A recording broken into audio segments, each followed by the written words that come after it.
Humanianity, a new religious call. Humanianity, religion for us all. Humanity, now we all can see. Humanity, how much better we can be.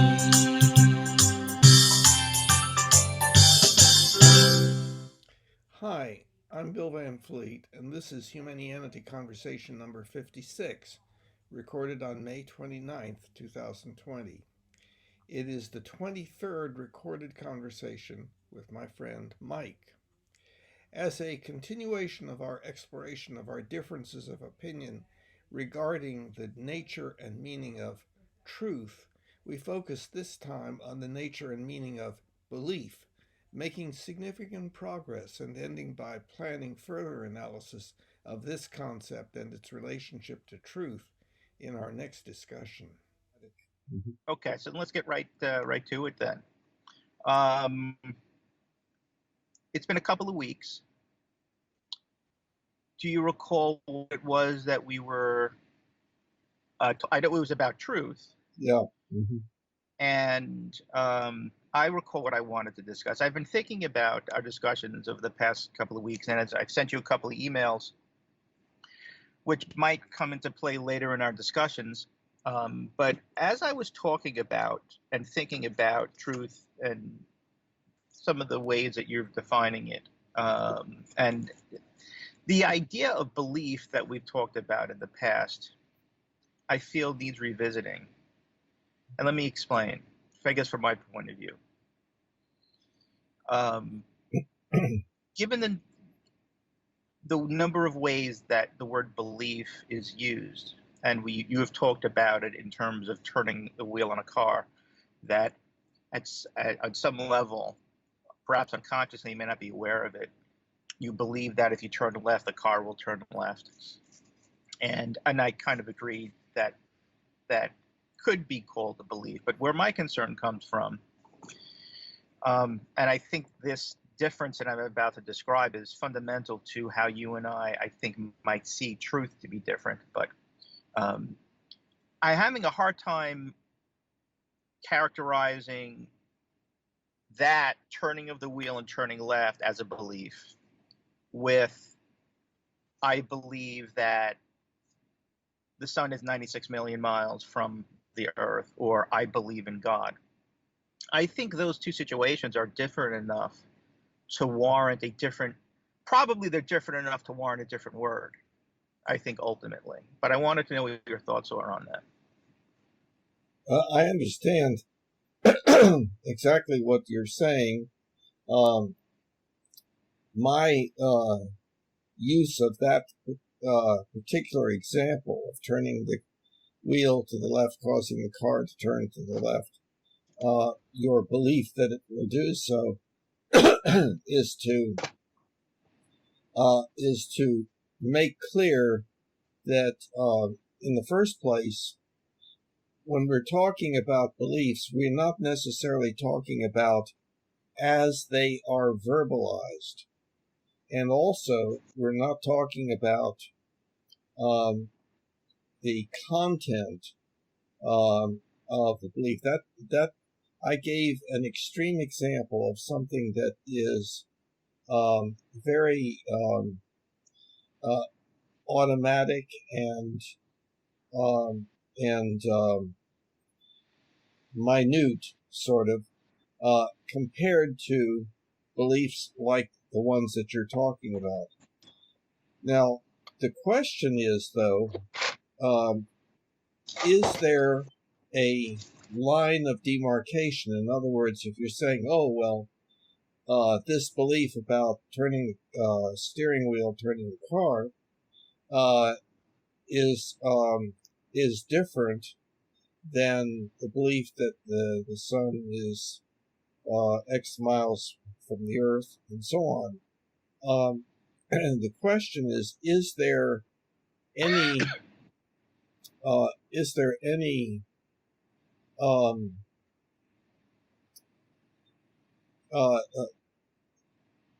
is there any border between the two beliefs such that a belief would be on one side or the other? And I don't believe so. But now I believe what so. what you're mentioning though is an example that is in the Mind Body Problem book, which is freely available on the website to everyone. Having to do with the subjective model and the objective model. So, in talking about that in the first place, the subjective model is all of the beliefs that we have just from our day-to-day living and doing things,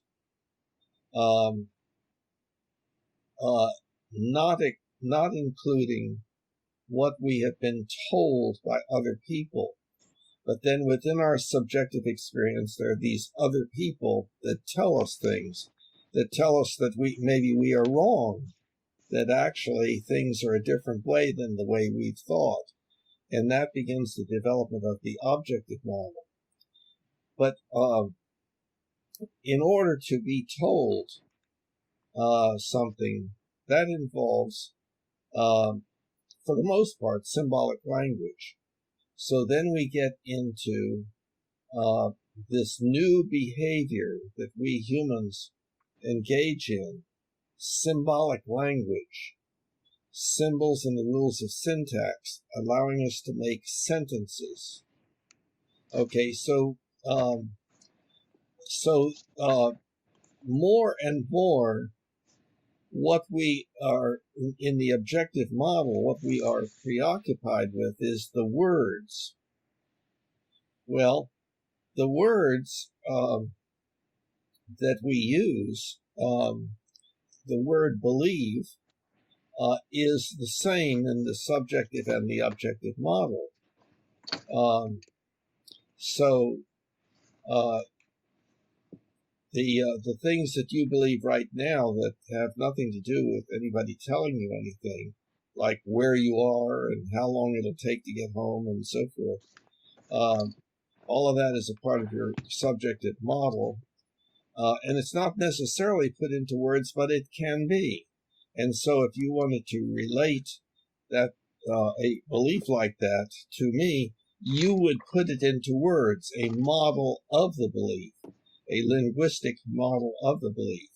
So you'd say, I believe that I am 10 minutes away from home. Sorry, I got postnasal drip. I understand. Continue. No problem. Continue. Well, I didn't want to talk too long, and it looked like you were maybe wanting to respond. Yes. Well, that divider that you had talked about earlier, in what you just said, I think that there is one, which is why I'm having I'm postulating that I think we can use two different words here. And with regards to beliefs and the difference between the expression of a belief with words and syntax, and maybe not, maybe just holding that inside and not expressing them or not attaching it to any kind of verbal, any kind of language, I think is not material to my point about that divider. My point about the divider is about how, I'm not going to use philosophical language here, how different a person's experience of the belief about turning left versus how they experience the belief about God or the sun is 96 million miles away. See, my thesis, I postulating that turning the wheel does not necessarily qualify as a belief in the same way that the sun is 96 million miles away, because it is axiomatically true in that person's experience. There's when I use the word belief about the sun being 96 million miles away, or about believing in God. It just seems to me, and this is, I think, what I want to talk about today. That just seems to be a very palpably, materially different experience for the person. I to the point where I think some of the people, if anybody's watching this, that some of the people watching this would say to themselves, "Gee, I would characterize, turning the wheel left not as a belief, but that's a fact. If I turn that wheel left, it's going to turn." So that's why I'm concerned more with attaching all those different situations, the sun and God and turning the left, and all calling them a belief. They seem to be palpably different, and that's the divider that I'm proposing. Okay, but now first, so the sun being whatever it is, 95 million miles away, is not a fact. Is that what you're saying? No, I'm saying that the way. Let me try to get a little bit more specific. Well, the problem is you've introduced another word. This is the what problem. Word did I introduce? This is the problem with us humans. We use words, and they don't tend to have precise meanings. The new word that you introduced was fact. Okay. I think the reason why it's not necessarily defined, but I could define it myself, is because I was referencing somebody else. So if I ask this person sitting next to me, let's say, if there was a person sitting next to me, what is it's turning the wheel, is car going left, is that a belief, or is that truth, or is that something? And I think most people would say that's a fact. How that person would define a fact and how I would define a fact and you would define a fact might be completely different. But that's not what's material. But see, that's wait. What's material about it is that they would not characterize it as a belief. Okay, but let's underline this thing.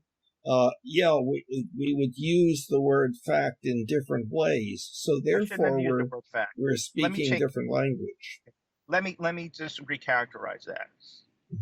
I think most people who would turn that wheel to the left, and if I ask them, is when you turn the wheel to the left, the anticipation that the car is going to go left, is that a belief? And I think everybody would say no. I think most people, if not everybody, would not call it a belief. They'd call it something else. Okay, now let me ask you this. If you asked a person, do you believe that if you turn the steering wheel counterclockwise, that the car will turn left? I believe that anybody will answer yes. And they will answer yes because they will know exactly the question that you are asking. They will understand you, and they will understand the word belief. They'll say, yes, I believe that. But believe is different than a belief. That's a very, very important difference, though. No, well,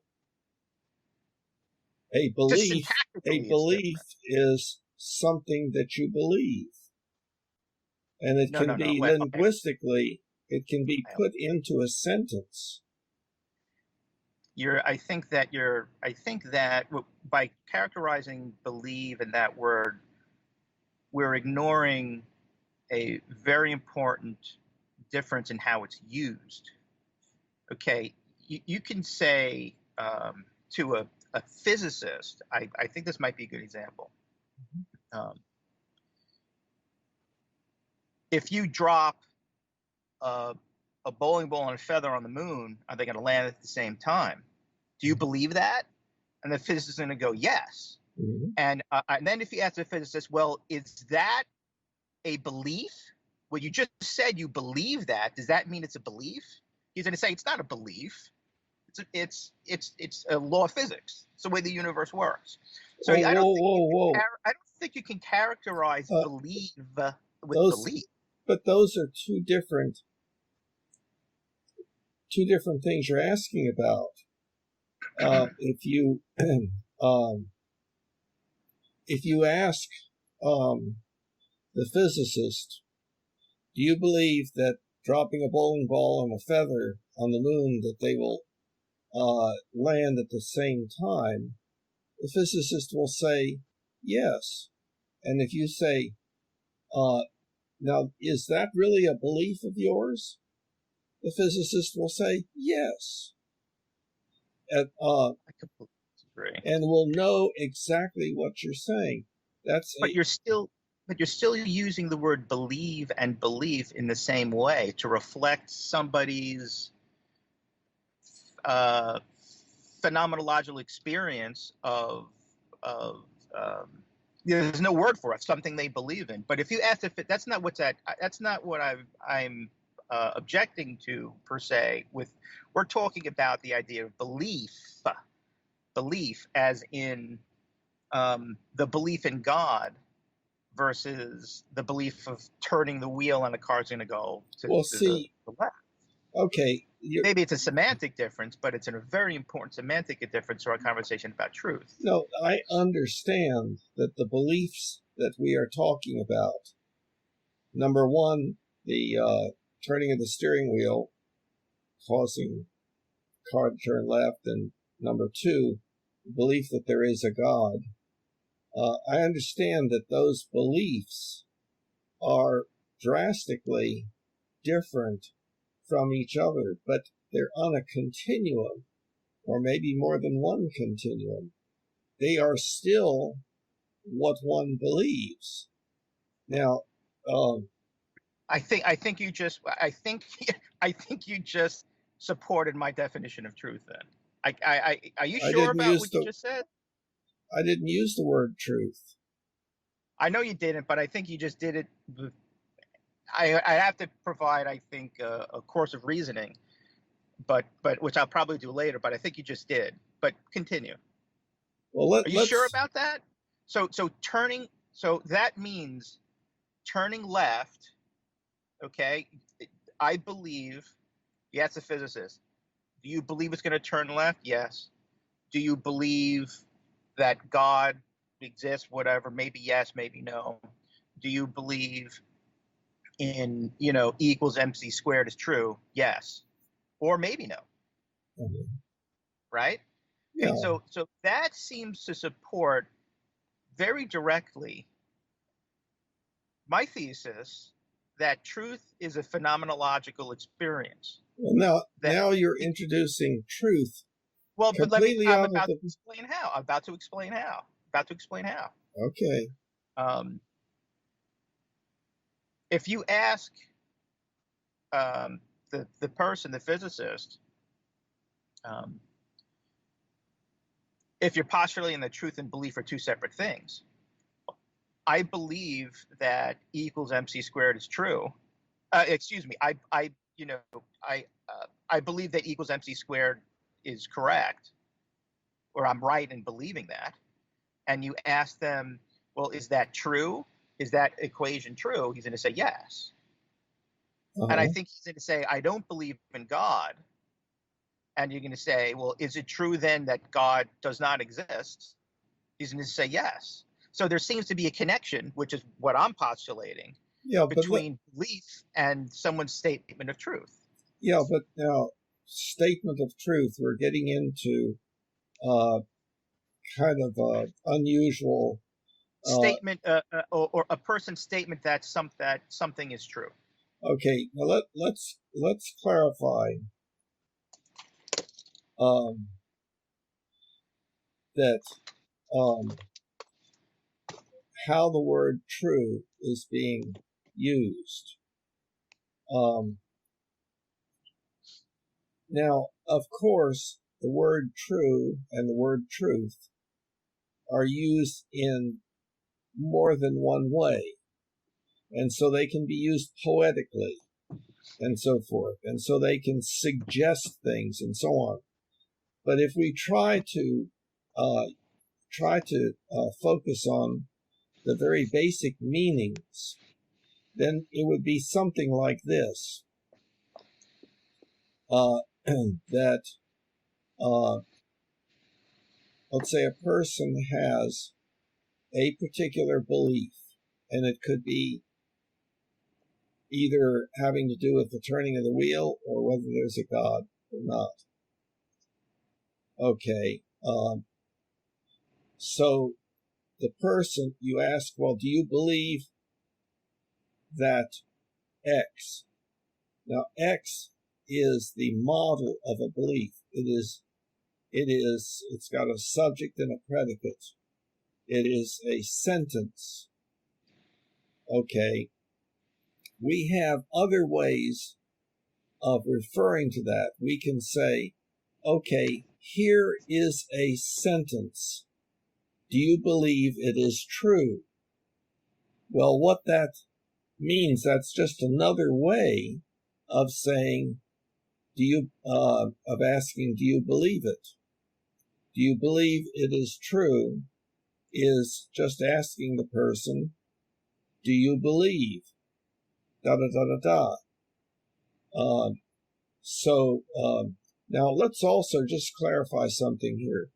My understanding is that an experiment was done of some sort where a bicycle was prepared such that if you turn the handles counterclockwise, the wheel would actually turn to the right, not the left.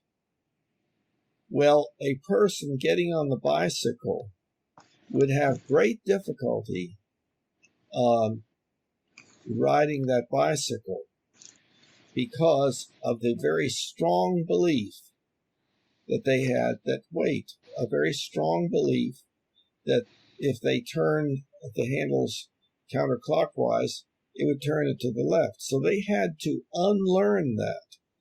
Now, what they started out with was a model in their brain of something about reality, no different than the rat having a model in its brain that put into our words, when I'm in the maze, if I turn to the right, I will find food. The rat does not put any of that into words. We can put it into words and say the rat believes that when the rat is in the maze, if it turns right, it will find food. Or a number of other ways of saying the same thing. Food can be found to the right.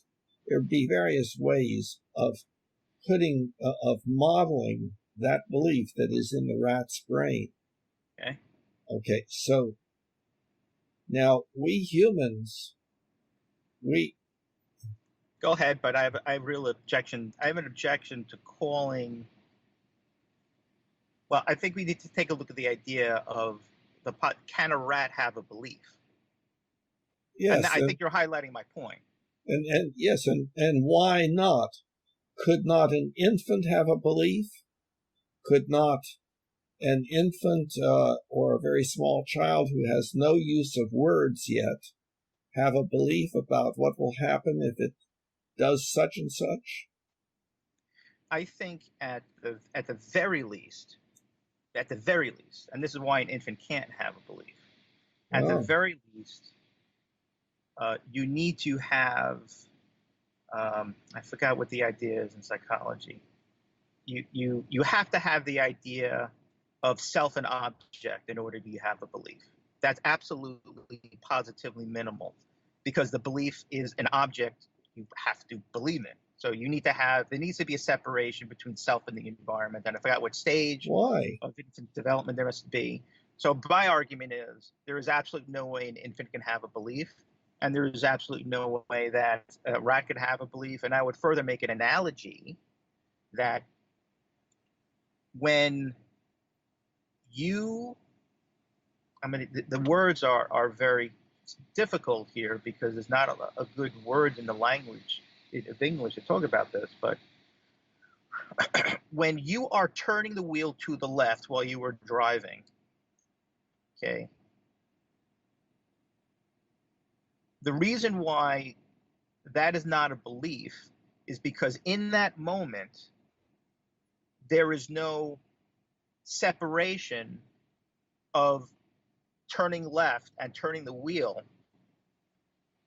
and yourself. So let me highlight exactly what that means. So that means that when I'm driving and turning the wheel,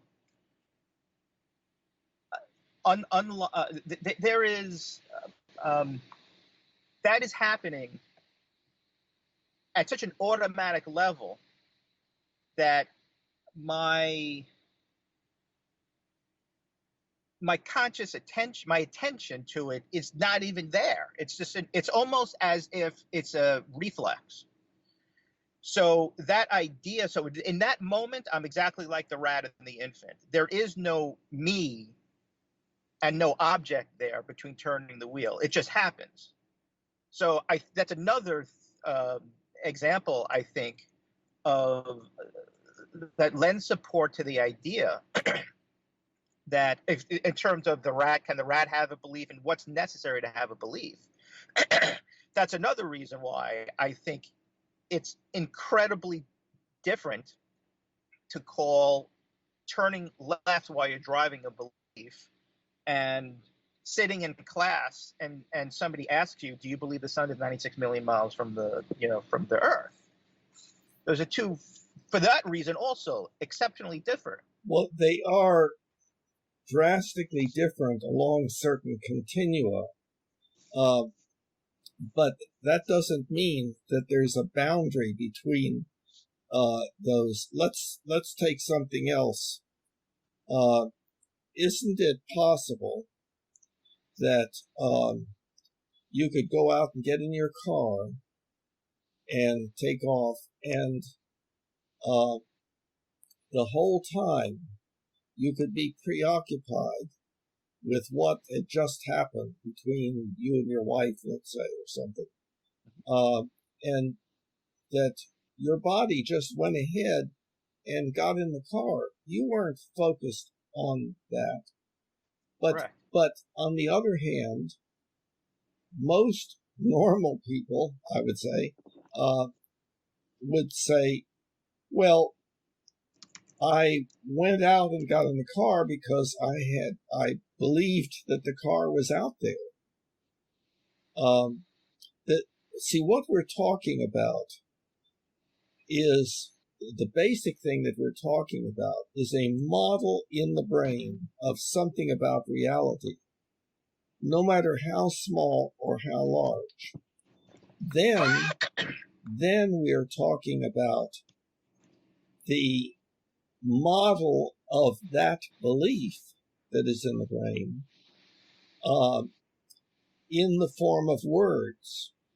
And then actually it could be modeled again in the form of diagrams and stuff like that.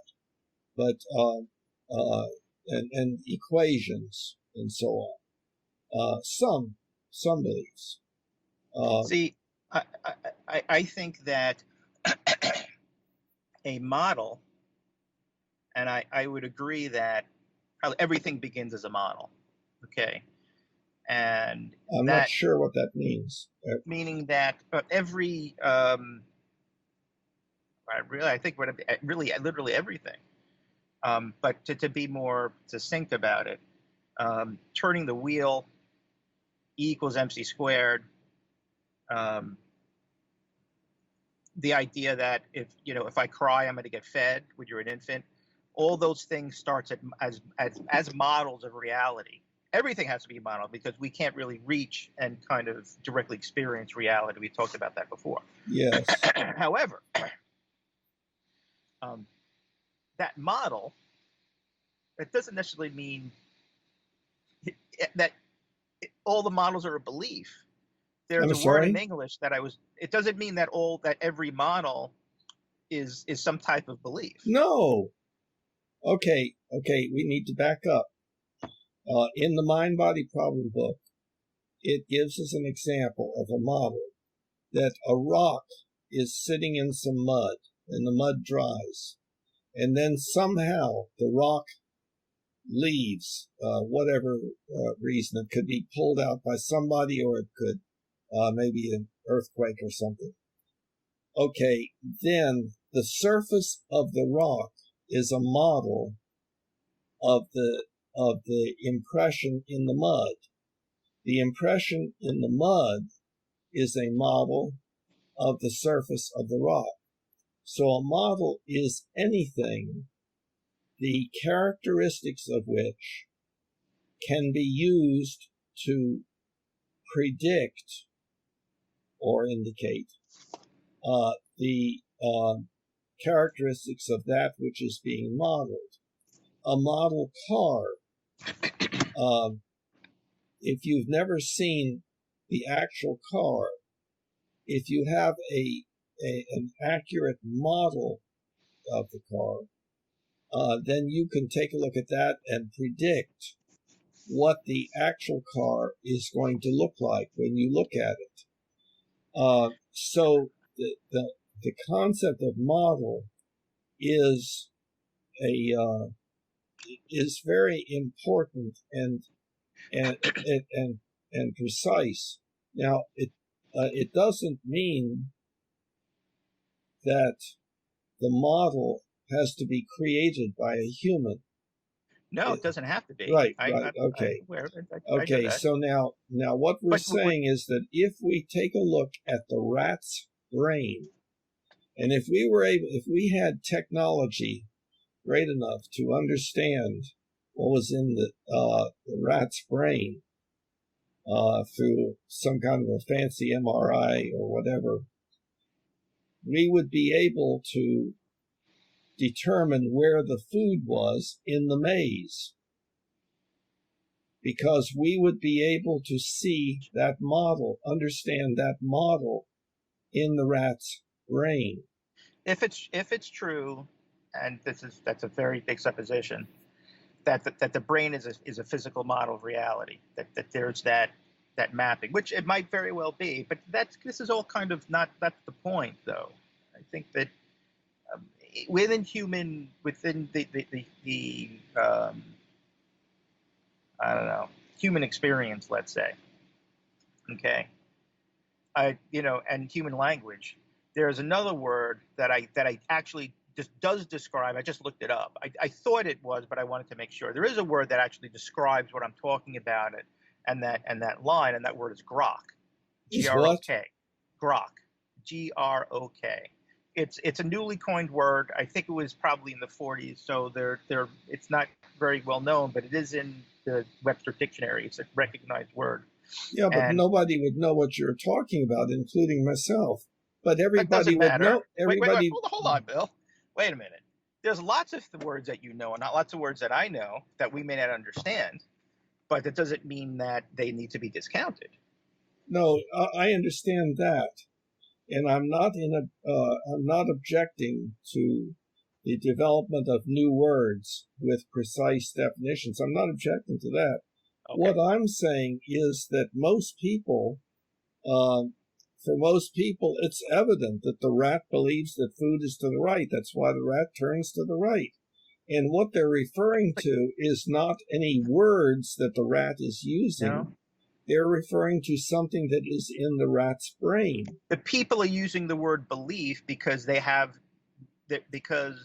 vocabulary requires them to use it because they know no other word. Right, because it is a satisfactory word. Now, what you're doing is what if they knew what the word grok meant, they may say, well, he doesn't really believe it; he groks it. Well, grok what means, would that and mean? I'm looking this up on the Merriam-Webster Dictionary. Grok means to understand so thoroughly that the observer becomes part of the observed. To merge, blend, intermarry, lose identity, and group experience. Well, how is that? I mean, that's a very complex kind of concept and everything that is all tangled up with the mind-body problem and so on. But what we're trying to do is have as basic and simple understanding as possible, us humans, such that when we communicate with each other, we know what we mean. Now, I know that. But is that what we're trying to do now? I think yes. I agree. I agree that's what most people do. But I think what we're trying to do now is be as accurate as possible. Yes. And yes. discover some, I don't know. Yes. Some sense of limit of reality. And I'm being accurate with regard to how people use the word. Although I understand that it is a problematic word and that people tend to think belief, oh, that's something like a religious belief or something. That's not, I'm talking about the way the word is normally used in an everyday fashion. Do you believe it's going to be a good day? Yeah, I believe so. Do you believe so-and-so is going to win the election? Yeah, I believe that. So then, okay, then granted, then my argument can still be shown even using colloquial language. So let's say, and I'll say it again. Yes, a physicist. Do you believe at E equals MC? Do you believe in E equals MC squared? He says, oh, absolutely. It's just, and you ask, well, is E equals MC squared a belief? He's going to say no. It's not a belief. It's a physics equation. No, so he will say, he will say it's an equation that I believe is correct. That's not what I asked him. I asked him, is E equals MC squared a belief?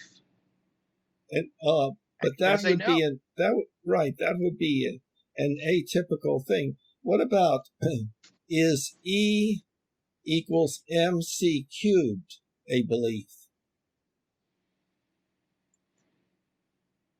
In my opinion, yeah, the physicist would say yes.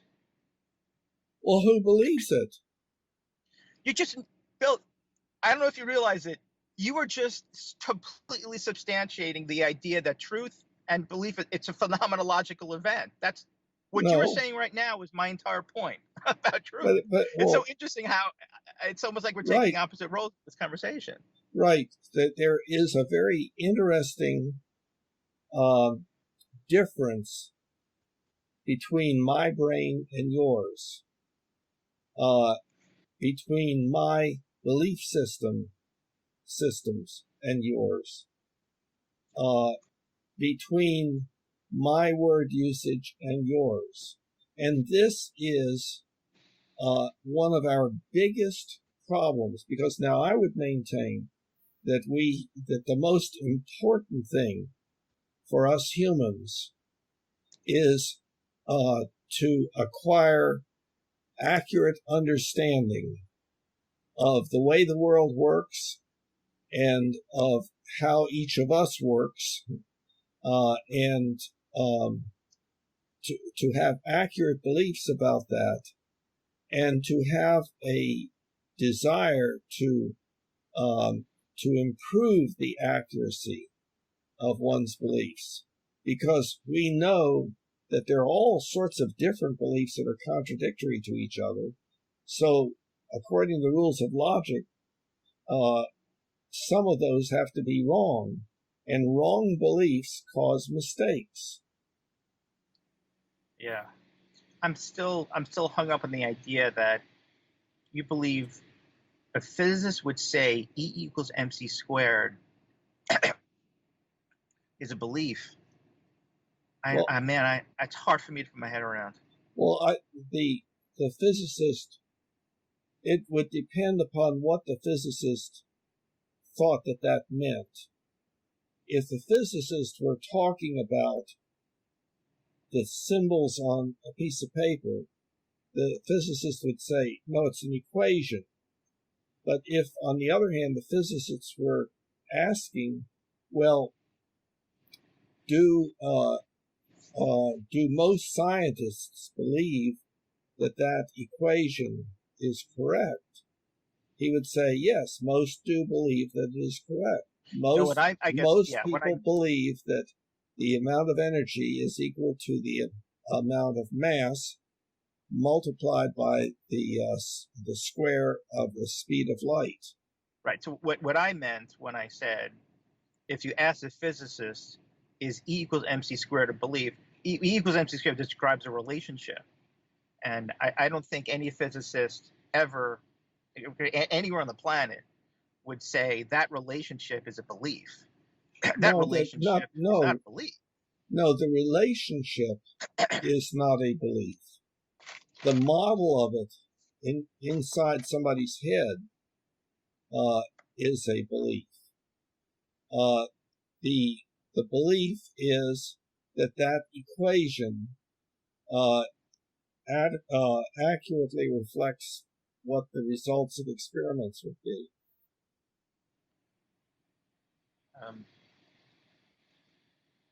That sounds an awful lot like what I've been saying during our last conversation. Well, we do have the same beliefs, but we're using different words, and so it makes it seem like we have different beliefs. You believe that it is correct that E equals mc squared. You believe that. Well, let me now. Okay, so let's substitute some things like you did. You said E equals mc cubed. Mm-hmm.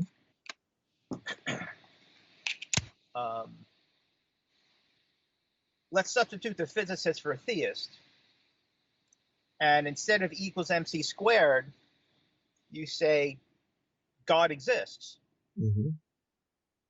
Is that a belief? Do you believe that God exists? He's going to say yes. Yes. And he said, "What is so is God?" So let me see how I could use language to say this. So it would be, and then you ask him, "Well,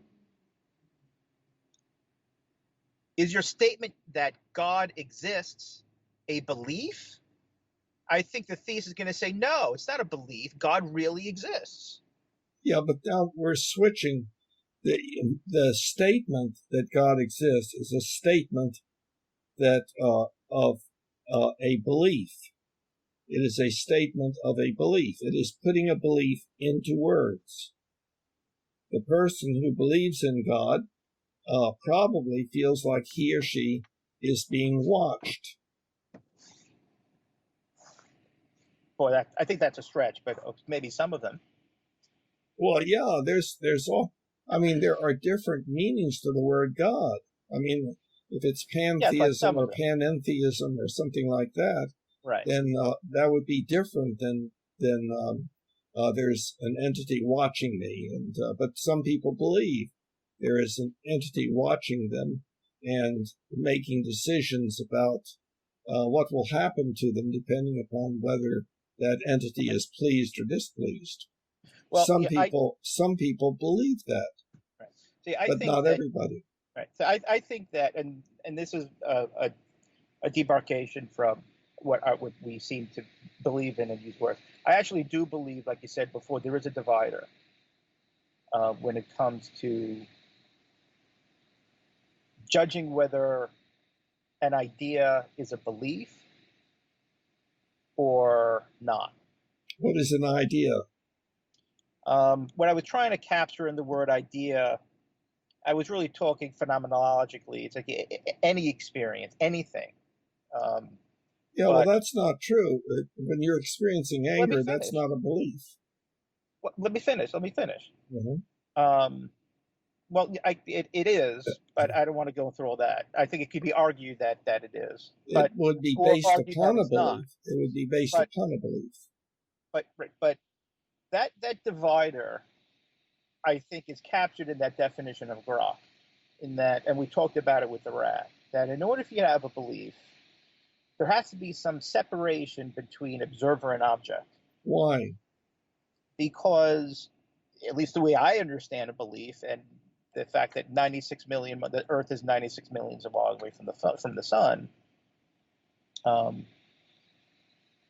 going to try to go into this without using phenomenological ideas, or really words. I can't help but use phenomenological ideas, and some from transcendentalism phenomenology.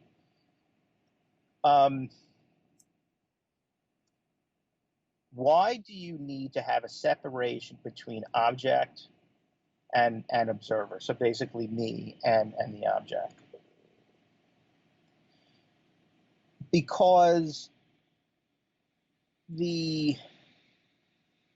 for a couple of reasons why. I think the first reason why is that a belief implies somebody that has it. So you actually, so when you say the word belief, it's something that someone has. So there's two components. Someone can be a rat. So wait, let me finish. So there's no. I would say a rat does not have the ability. You're cherry picking what I just said. What about a dog? Let me finish. I said don't just take the one idea out of my statement. It's an entire idea. It's this idea that in order for you to have belief, what belief means is something. There's something and then an object. The object, you believe, the person, the rat, the infant believes in something. There's a separation between observer and object. So it's not just someone, it's just this whole idea of someone and something else. A rat, I would argue, and I think it's well known that an infant does not have the ability to separate between themselves and their environment such that the things that they experience, they understand to be separate than themselves. Everything is part of themselves for an infant. What about the family dog? Does it have a belief as to where its food is going to be found? It's interesting that you mentioned that, because my ideas about beliefs about my own dog, Zeus, has changed recently. No, I would say no, they do not. Yeah, well, see, I think... and this is where this idea of grok comes from. Well, at what point does a human distinguish finally between self and non-self? I think that's kind of like asking the ideas of, in evolution, well, when is the first, it's like, well, we know there's a difference, but when it happens is difficult to describe. Yeah, but it's difficult to describe because there's no boundary. There's no point at which... Disagree. There is a boundary. There's no point at which a human now had a boundary between the human having no concept of self and other and having a clear distinction between self and other. There's no point in the development. There has to be a point. Wait a minute. Hold on. Okay, but then by that thesis, Bill, if there's no point of debarkation here, difference between the two, are you saying you could very easily, I think, come to the conclusion, well, then I experience the world like an infant. There has to be some debarkation. There has to be some line. Well, you do experience it like an infant, but also in other ways too. There are times when you may consider your hair to be part of you and not to be part of you. That's not a real good example. But there's no the distinction between self and other is a distinction that is gradually developed and becomes significant to a person, such that they talk about it and so on. There's no reason to make that assumption. Everything that you do, whether you are aware of it or not, is based upon your beliefs about what will happen if you do it. Well, you just hit the nail on the head, and Okay. and that was my point. When you said, well, we still in part experience the world as an infant, I think you're absolutely right.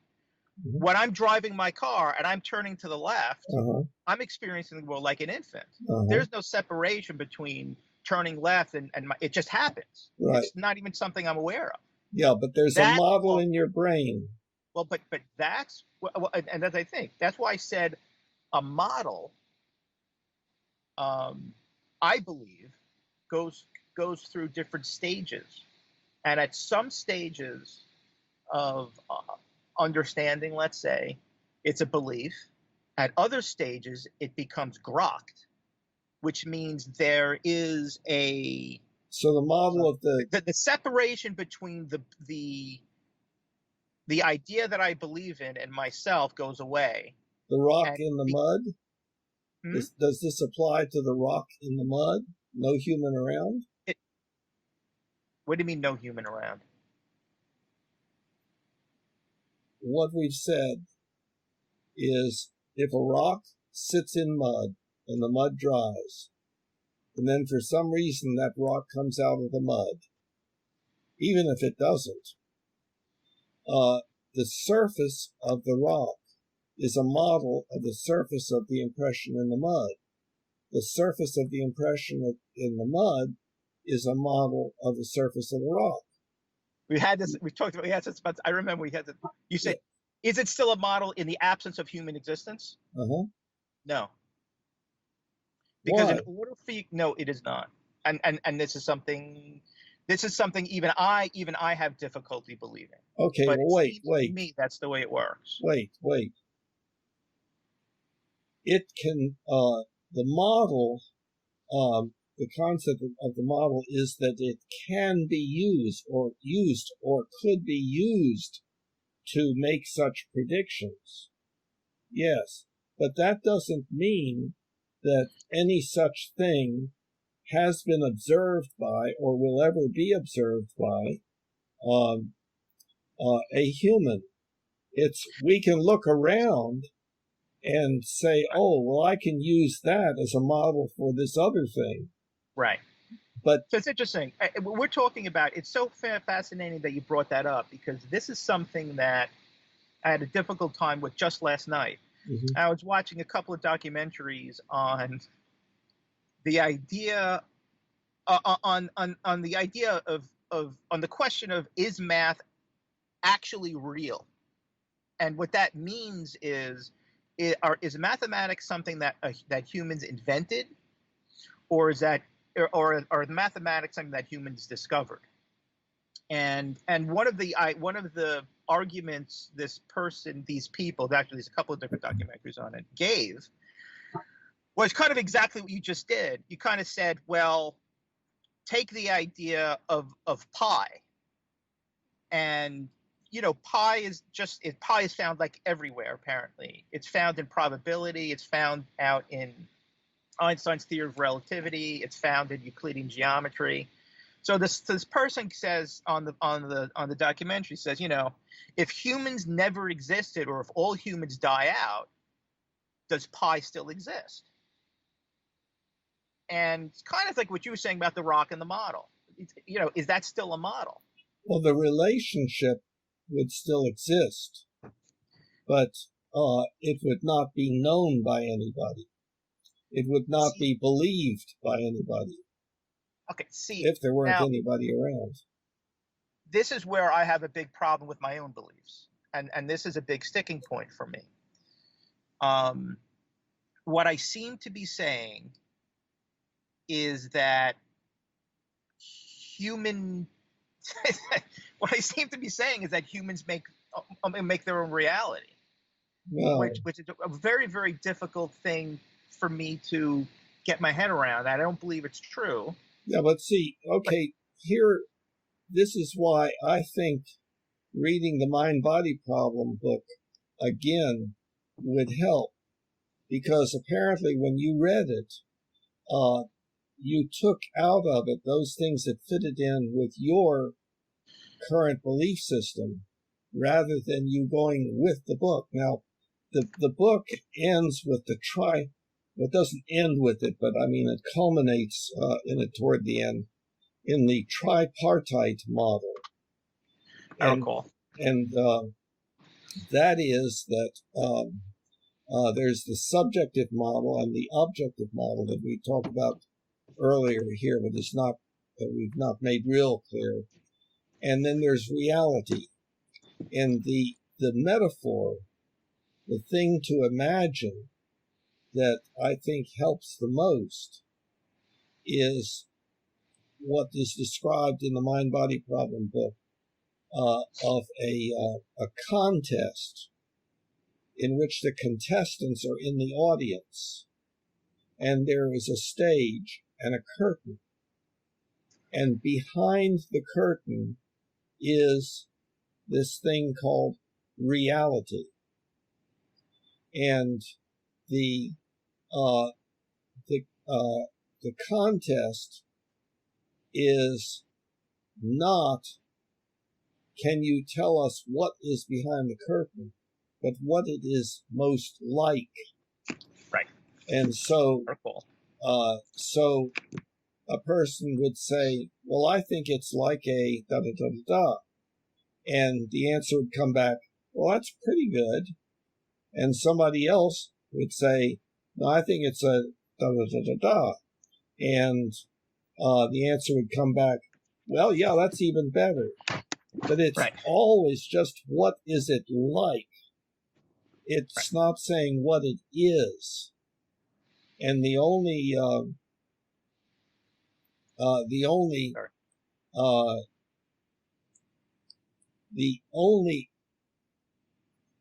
evidence that we have that there is such a thing as reality is our ability to predict that if we have a relatively accurate belief as to what reality is like, then when we act on that, what will happen will turn out to be what we predicted would happen, and we won't make a mistake. Okay, so I can maybe go into how the Mind-Body Problem book I felt supported and helped. Actually, it didn't. My reading of the Mind-Body Problem didn't support current beliefs. It helped me to form these beliefs in part, not entirely, but it certainly did. So I think, when I thought about that idea of the curtain, I thought that's a very good kind of analogy, but I didn't think it was perfect. I think that a better analogy, well, let me just talk about my concerns I have about that analogy. Okay, if you kind of have a curtain there and an audience commenting, you're already making a implicit statement, for lack of a better word, that there is something behind the curtain. Just the fact that the curtain is there, there's an implication that there's something behind it. Okay, so I don't think that has been. I don't think you can show that. No, see. Even with predictions, and I don't think you can show that. See, that is just a metaphor. That is just an analogy. That's one of the problems in using a metaphor. I have found that repeatedly, that if I use a metaphor, somebody else will come along and take some part of it and elaborate on it in a way that I would not. And it messes things up. So anytime one uses a metaphor, one is kind of endangering oneself. But now let me go back. But you still seem to be using, but you still seem to be, that seems to be a very important part of how you're using the metaphor. That's why I think it's relevant. Because you're asking the audience what's behind the curtain. Okay, well, so here, yeah, okay. Right, aren't you?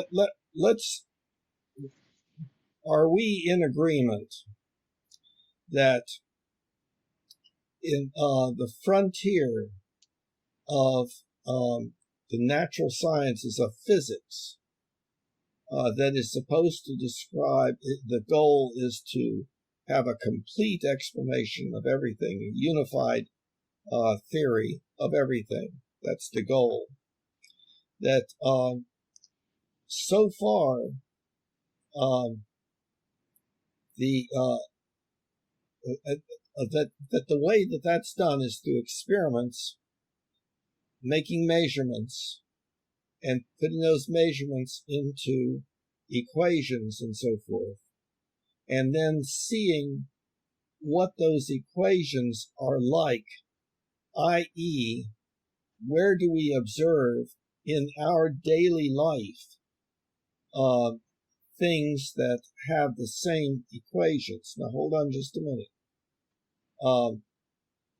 What has been found is that in no way can the equations that most everybody agrees upon are describing reality are anything that we can imagine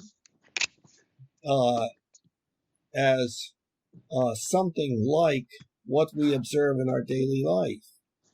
One cannot imagine the world of quantum mechanics. One cannot visualize it. One can understand it, and one can visualize part. Like, for instance, one can say, well, under certain circumstances, light behaves as a particle. Well, I know what a particle is. Well, actually, what they mean by particle is something different than a grain of sand or something like that, just very, very small. Under other circumstances, light can't be a particle. It has to be a wave. So it is a particle and it is a wave, but not at the same time. We can't imagine that. There's no way of doing that. But we know that these statements are correct in that if we do the math, assuming that they are particle-like, we will get positive results in certain situations and negative results in others. And same way with as a wave. We will get different results depending upon different situations. So is light a particle or is light a wave? Well, that cannot be answered. It is like a particle under certain circumstances, and it is like a wave under other circumstances. So reality is like certain things that are in our experience, but it's not the same thing. But I really hate to do this, okay, because if any physicist out there is watching this, he's going to be like, these guys are like, don't know what the hell they're talking about, but I'm going to go for it anyway. Well, I sure don't.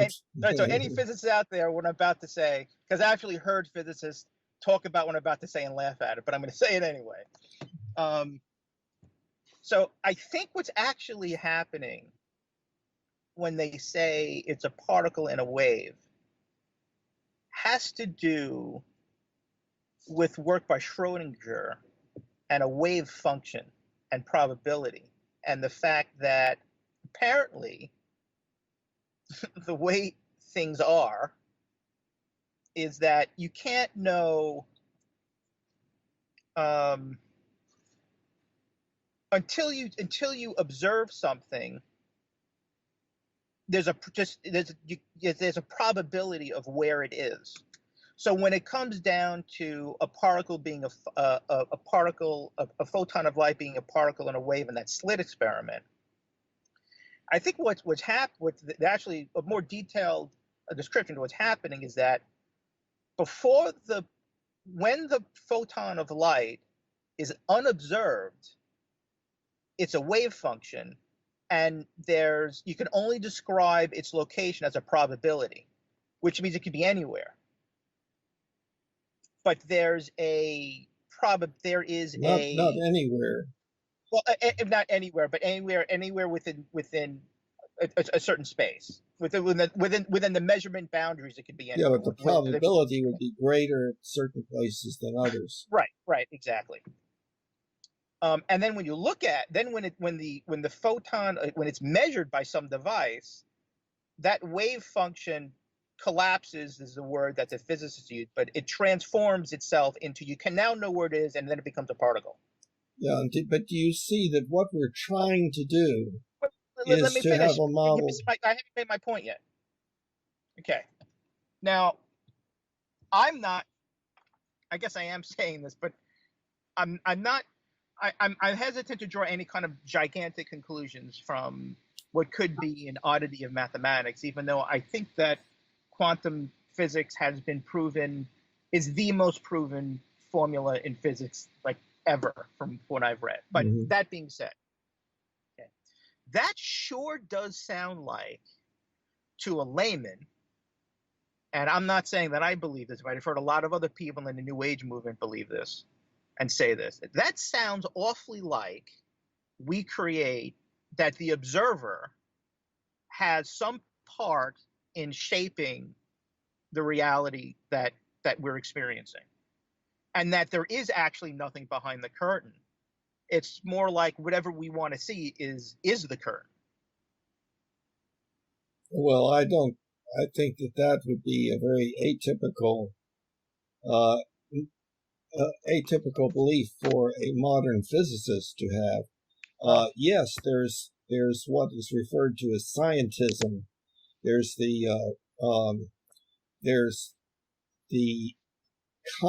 set of concepts that people who do not have education to an advanced degree in a particular area of science use the words in that field metaphorically, poetically. Right. Yeah. And I would agree. And that's why I said, that I'm hesitant to kind of use that. And my argument, I obviously don't believe that.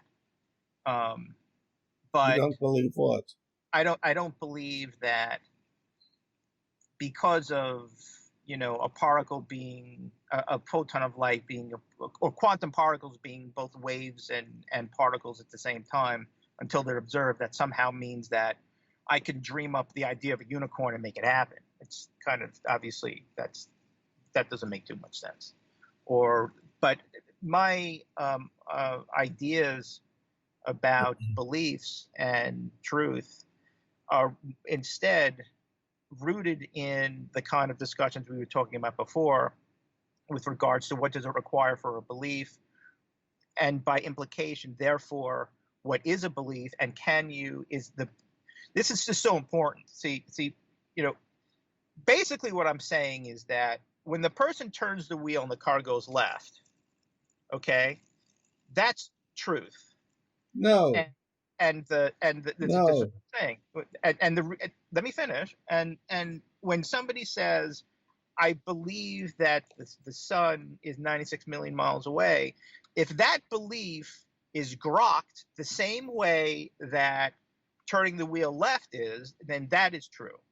Similarly, if somebody says that I believe God created the whole world, if that belief is grokked in the same way that turning the wheel was, and the sun being 96 million miles away, then that becomes truth. And for that, let me finish. And the implication there is that something can be true, and it could be true for, goes back to the postmodernist.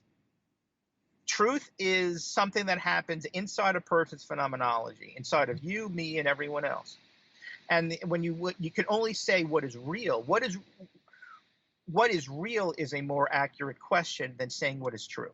See, the problem was much earlier when I tried to interrupt. You're using the word grok, and I can't remember what that's supposed to mean. But I do remember that when you described it, it was a very ambiguous kind of definition. Well, it has to do. I mean, the core idea of grok is has to do with the separation between observer and object, which is necessary for a belief, like I had mentioned before. And it's not. Something has a belief about an object. There's two entities there. There's an observer, and then there's an object that they believe in. So there's an implication. There's a separation there. Grok. But that is okay. That is an assertion that you are making that I do not believe everyone would make, and I certainly do not make it. Please explain how you cannot make that. How can there be a belief? Even syntactically, that kind of doesn't rationally follow. How can you have a belief in something? How can someone believe in something? It's grammatically, does it even make sense? Someone believes in something. There is a someone. There is a subject and an object. See, when you're altering the word that we're talking about to making it a phrase, believe in, we need to take the word in out of that. It's still there, whether you take it out or not. No. So then, please explain. Give an example. Oh, the problem. English is the problem. Yes, that's what I've been saying. Yeah, what we're talking about is a different usage of wording, a different usage of words. When people talk about believing in something, they're talking about, generally speaking, a much narrower range of beliefs.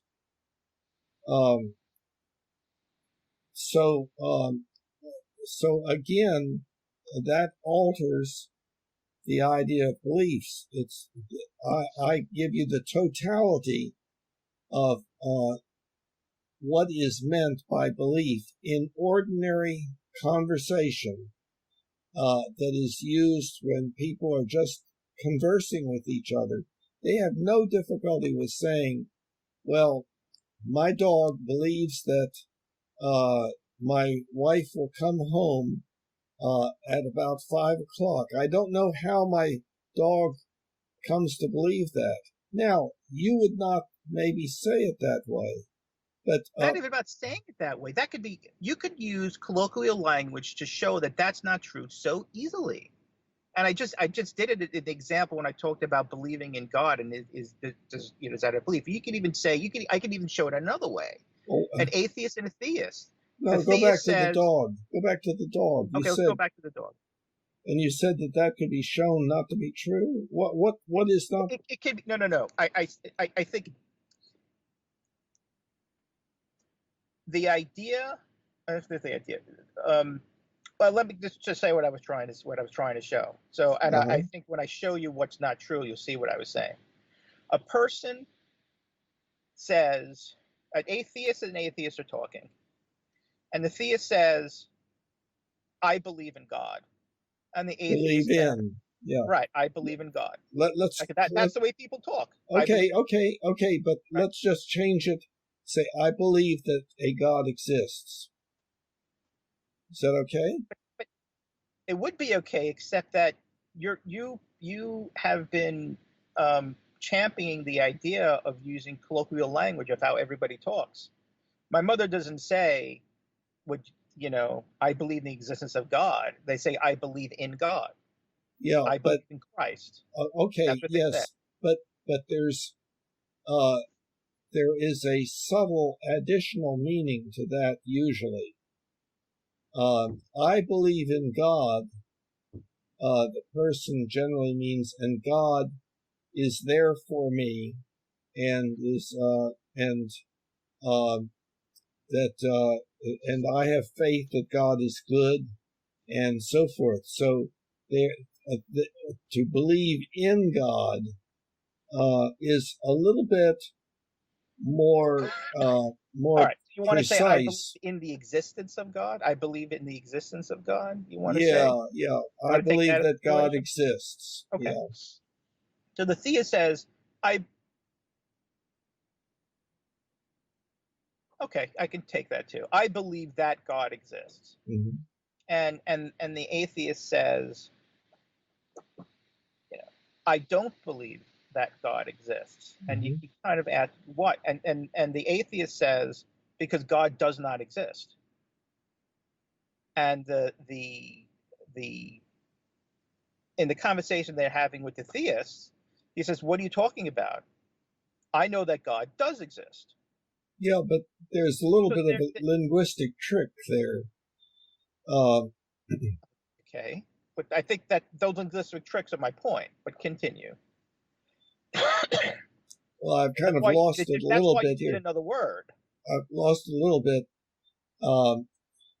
In the first place, there can be more than one way of saying the same thing, but also the way we say something can have. Hold on. That's stretching it. Okay, so I Well, understand there are different ways of saying the same thing, yeah, but these people who stated, I believe in the existence of God, and their follow-up statement, God really does exist, that's not a trick of language. That's really two separate ideas.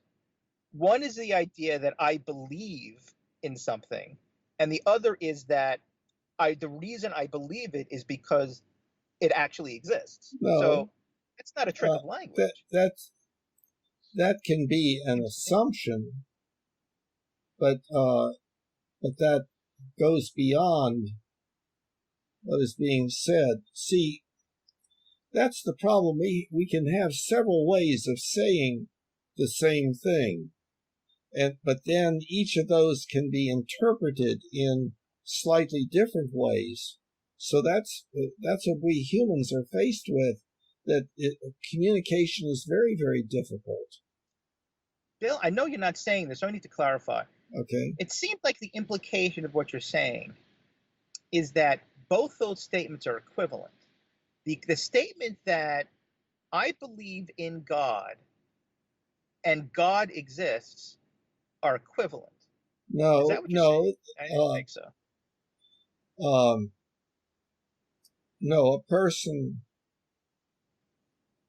could say maybe God exists, but I don't believe so, or something like that. Uh, the there there's a subtlety of different meaning. It can mean the same thing, but it can also mean something different, and that's the problem. That I disagree. Okay, You can't equate. No, no, no. I mean, okay. I would Say it agree again that then. there are certain things I think where you can say things a different way. But the statement, God actually exists, and I believe in the existence of God, those are two different things. Well, no, but see, the meaning. It. The meaning of them is they mean two different things. One refers to actual existence of something, of God in this Yes. case, No, I and the other understand that. refers to the belief in that I existence. understand that, but the context in which the statement is made uh, Context. clarifies that when the person says God exists, uh, it is recognized that the person is saying that's what I believe. I believe God exists. See, we have. I don't. I think what you might be saying, if I understand you correctly, Uh-huh. correct me if I'm wrong, is that that perhaps, and I think maybe this might be true. There might be an assumption on behalf of a person that if the theist who says I believe in God takes it for granted that God must exist. Is that what you're saying? But that doesn't mean I they mean couldn't the same understand. thing. I did not follow that. I'm sorry. I would grant it as a possibility that there's an implicit assumption that a theist and an atheist might be making, in the sense that the differentiation between the statement, I believe in the existence of God, and God actually exists, means the same thing and is the same thing. There might be an assumption there, but those two statements mean it's not a play on words. Those are two different ideas. Okay, let me see if I can play this back. A theist and an atheist talking. The theist says, God exists. And the atheist says, God doesn't. No, that wasn't what you're playing. You're not letting me finish. You're not letting me finish. Please, are you changing? Then I need please to let me go. first. Please. I can't, Bill. Could you just change what we just said?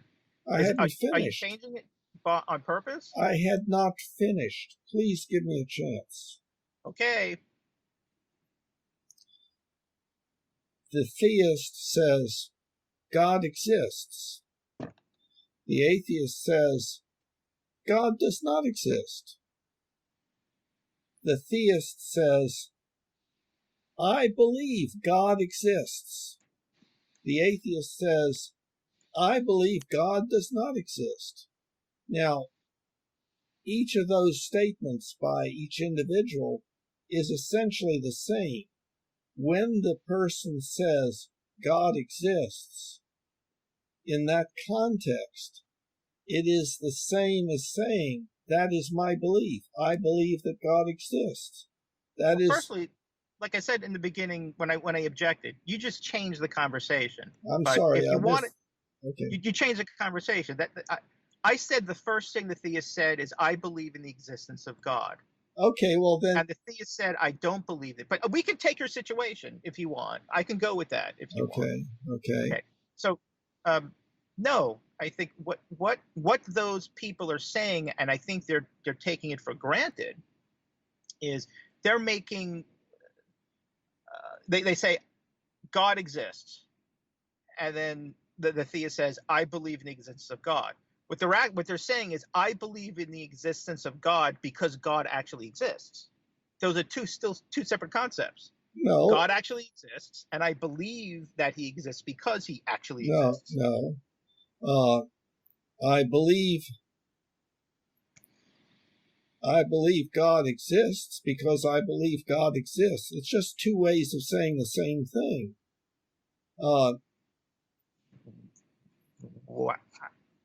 I can't wrap my head around that. Say that again. Okay, first of all, let's make sure we're understanding that.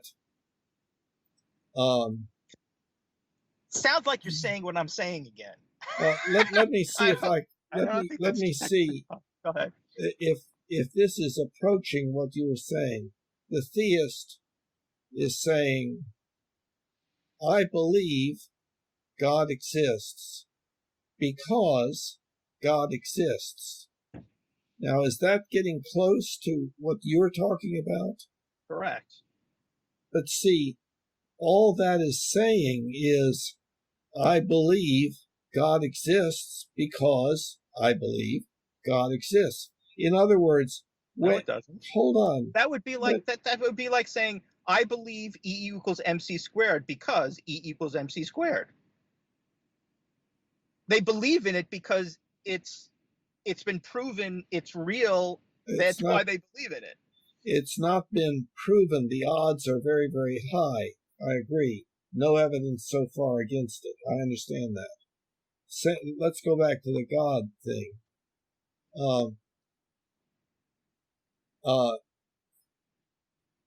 See. Oh, Bill, it sounds like you're coming to my side of the fence. Hold it. Go ahead. We have different ways of saying exactly the same thing. That's true in general. We have more than one way of saying exactly the same thing. So these things are the same. I believe that God exists. I believe in the existence of God. God exists. Now you'll say, no. But in the context, see, in a discussion, hold on, hold on, in a discussion, each statement that I make is something that I believe, but I don't preface each statement with, I believe that. That's my point. Well, That's why they're two you can different either ideas. do that or not, but it does not No. change. It does not change the meaning. Now, This happens every day. A theist, and practically imagine every day a theist and an atheist talk about this. The theist says, I believe in God, and they talk about it, and then it comes to light that the theist believes God actually exists. He sits up there someplace in heaven, and the atheist says, prove it, and they can't. Well, of course, we can So they're believe two different things that ideas. we can believe things that we cannot prove, of course. Moreover, the theist will object to the belief in something that can't be proven, implying that there is another idea that needs to be supportive of the theist statement that I believe in the existence of God, or that God does exist. Well, they It's got to don't. be proven Some, for most atheists. yeah, most atheists would say, yeah, well, prove it. But the theist is more likely to say, well, I don't have to prove it. I take it on faith. But that's I my think belief. there is no way most theists would not say I take it on faith. Most Really? people would say, I don't think so. Most people would say God actually does exist. He sits up there in a throne made of gold in a mansion. That's what some Christians I know would say. Yeah. It's not a Not belief. It's not many, by faith. the way. Not many, but It's not faith. It's not a belief. It's fact. In the same way E equals MC squared is okay. fact. So we've introduced two terms. I So let's talk about introduced fact. the term Yeah. faith, and you're reintroducing the term fact. But fact is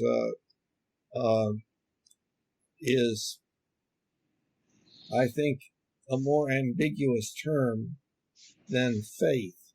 The way that I'm using faith is its belief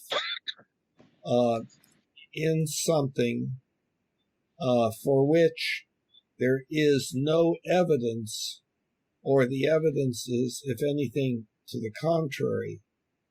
And I believe it usually because I feel better to do so. But that does not have to be a part of the definition. But there's no need for the word faith if one is not saying, well, it's belief that something is so without evidence. There's also a somewhat, the meaning expands a little bit in that it can refer to optimism. In other words, the situation really looks bleak, but I have faith. We'll get through this and be better off afterwards, and so forth. So it's kind of like optimism. And See, I think what we're talking about now, I can see, I think, I can hear echoes of it in some of the other things that you talk about, and I can understand why you see turning the wheel to be a belief. In the way you're defining belief, there is no room for much else. And I think that there is room for something else. I think that there's something else that happens that makes whatever statement you're stating a belief in not a belief. It makes it something else. example, It makes it grok.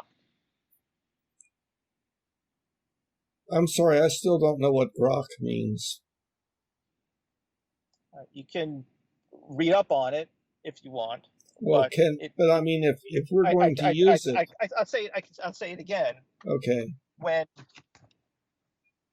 When we use turning the wheel, for example, When I am, it's maybe debatable, but when I'm learning how to drive a car, first learning about a car, I'm learning about this idea that if I turn the wheel this way, the car's going to go to the left. If I turn the wheel to the right, the car's going to go that way. And that, when I think about that idea and I'm driving,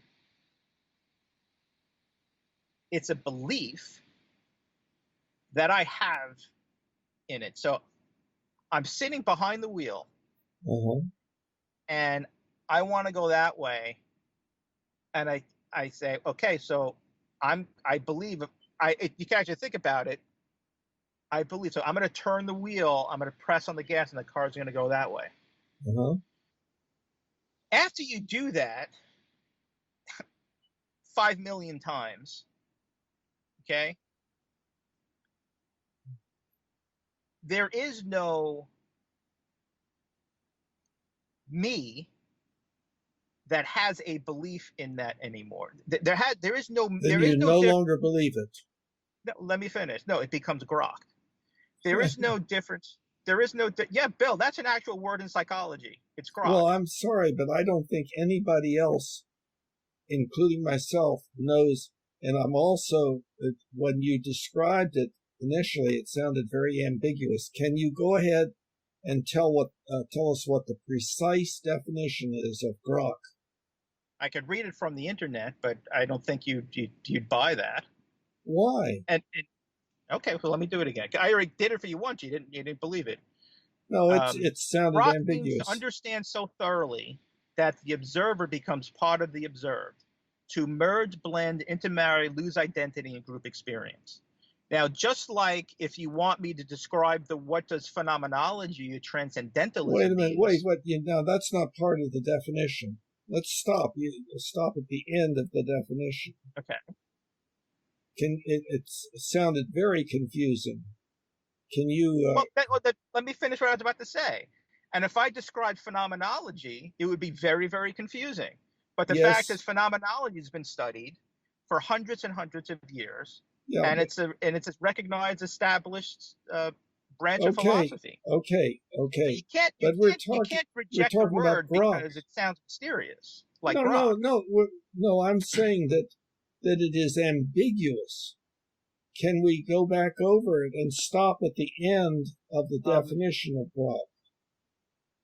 I would propose that grok is ambiguous to you in the same way phenomenology would be ambiguous to you, because it is a very, very, very complicated idea. Okay, but so I'm trying to stay with what is very simple, but so on complicated. The surface of it, right. So on the if we look at it and just we just scratch the surface of it, and its most simplistic kind of elevator pitch terms, I think this is a good definition. Grok means to understand so thoroughly that the observer becomes part of the observed. Let's just stop there. Okay, so there's an analogy that you and I are both familiar with that we can make. Well, wait. Well, let me respond to the definition. Okay. The observer becomes part of the observed. That is enormously ambiguous. Absolutely. And even before, so if we're trying to be precise, this is absurd. You want me to be, what you're kind of saying is you want me to be precise about a concept like phenomenology and transcendentalism in an hour conversation. No, belief. You do that. I think we can be much more precise and I can clear. get precise, but you got to allow me to use an example. We can be much more precise. I can be precise, but you have to let me use an example. I can't finish my sentence. Go ahead. The reason why I'm getting frustrated. I can't finish my sentence.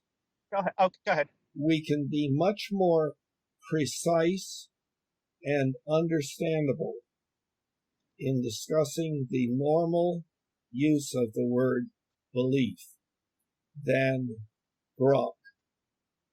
Okay, so I'm frustrated because it seems like you want to restrict the ideas that we can present in our conversations, it seems because either A, you have a difficult time understanding them, and it's understandable because they're new and they're difficult, or two, because these new ideas don't support your point of view. And that's frustrating. Well, what I'm concerned about is you and I need to understand each other, and other people need to understand us. And I think that when you talk about observer merging with observed or something like that, that is that would need to be defined. Now, you could go ahead and do that, but I can give an example. I gave two examples. I gave three examples. I gave an infant, a rat, and a dog as examples of the difference between a belief and grokking. Well, you're saying a dog cannot grok or can? I say a dog can only grok. Can only grok. But let me, perhaps it would be better. I'm trying to So you're saying a belief has to be something in conscious awareness. I'm not following a belief. Let me try to use. There's an idea in object relations theory that's similar. I'm trying to look at that you might be more familiar with because of your background in psychology. I'm trying to find what that word is.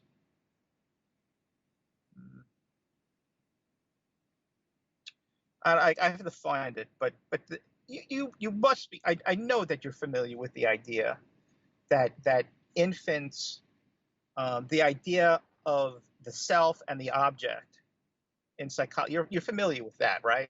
Yes, that it's undifferentiated. It is presumed to be undifferentiated initially. That's the word I was looking for. Undifferentiated. Mm-hmm. That's the word I was trying to look for. So what, in other words, that the infant does not have a concept of myself as opposed to the other, but pretty rapidly develops it. Correct. The infant can tell the difference between mother and self. Right.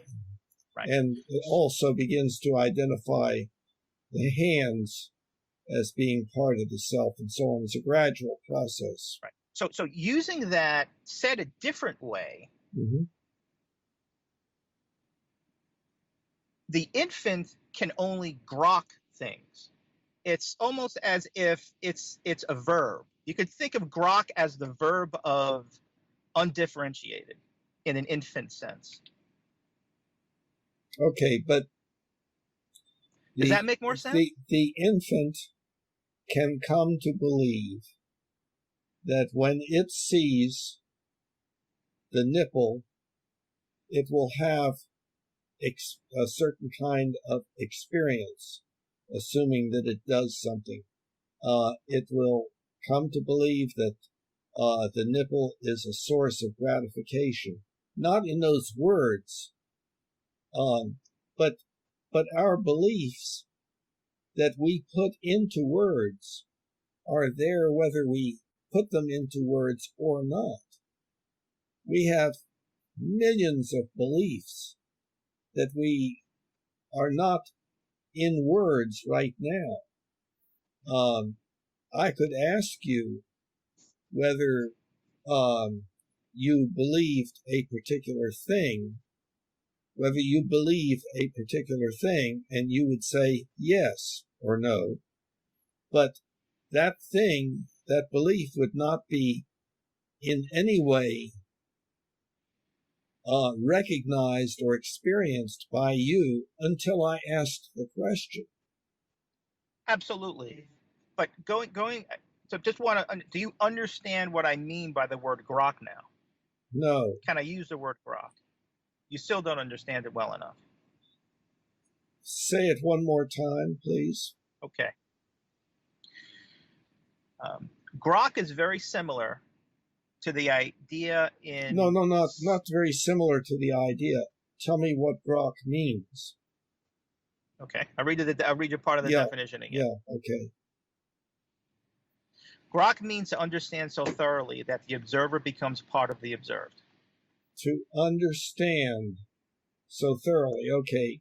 Now, the part that's wait, related to the infant we is have the a word. observer becomes We part have of the observed. That's the important we have a component word. of this. We have a word that is already problematic. The word understand. I understand. I'll get to that in a minute. But I'm trying to state that the material, what makes Grok different than belief is the last part of that definition. So thoroughly that the observer becomes part of the observed. So the experience of that understanding phenomenologically is very similar to the infant's understanding of things. Mm-hmm. That differentiation is not there. You're not aware that you are believing in something, even though it's clear that you have a belief. But you could become aware. Absolutely. You absolutely could become aware. And this is part of my point. I believe adults kind of vacillate back and forth. So when they're driving the car and they turn left. So you could become aware that you believed something. Not only can you become aware that you believe something, you become aware of it, then you become unaware of it again. Then you become aware of it, and you become unaware. Okay, you become aware that you believe something, and you become unaware that you believe that something. But it's still believing something, whether you are aware or not. No. Grok is not, apparently. No. So something can, when you are consciously aware of turning the wheel in order to make the car turn, that's no Grok. But on the other hand, if you do it automatically, that's Grok, right? Yeah, I think. But yes, that would be a good. Yes, I would kind of agree with that statement. Okay, however, Grok is one set of beliefs. Grok is those beliefs that are manifesting themselves, but not in conscious awareness. See, and I would argue. Is that right? That's what I was saying. No, I would just disagree. I thought I had it. What? I thought I had it. Well, it's close. I think if looked at from a certain point of view, I think you're correct. But that implies that when you're grokking turning the wheel is the same experience for you that you had when you first started to drive and you believed that turning the wheel would make you go left. And that's my point. That's the dividing line. Yeah, but the experience of those two things are very different, and you can't call them the same thing. Well, but one is not. When we're talking about belief, we're not talking about experience, because we've said that a belief can manifest itself completely outside of conscious awareness. Which is what Grok does. Okay, so Grok is just one kind of belief, or it's a state, a state of manifestation of a belief that does not involve conscious awareness of it. Well, I could also say... But it's still all belief. Well, I could also say that everything is grokked, and it only becomes and that a belief is a subset of a grok. Yeah, but that's not the way people use the word. But we say a lot of things in our discussions where it's not the way people use the word. We're talking about accuracy here, not accuracy. I'm talking about colloquialism. I'm talking about normal use of terms. Many people would say, no, my dog believes that when I get home, I'm going to give it a dog bone. On that same basis, I could still argue the same thing. I could use this. I could say it in colloquial terms. People wouldn't say that I believe that God, like believing in God, or that fact that God exists. The statement God exists. A theist is not going to say that's a belief. They're going to say that's no. They would say that's my belief. Valid. That's my belief. There is the proposition No God way. exists. That's a sentence. God exists.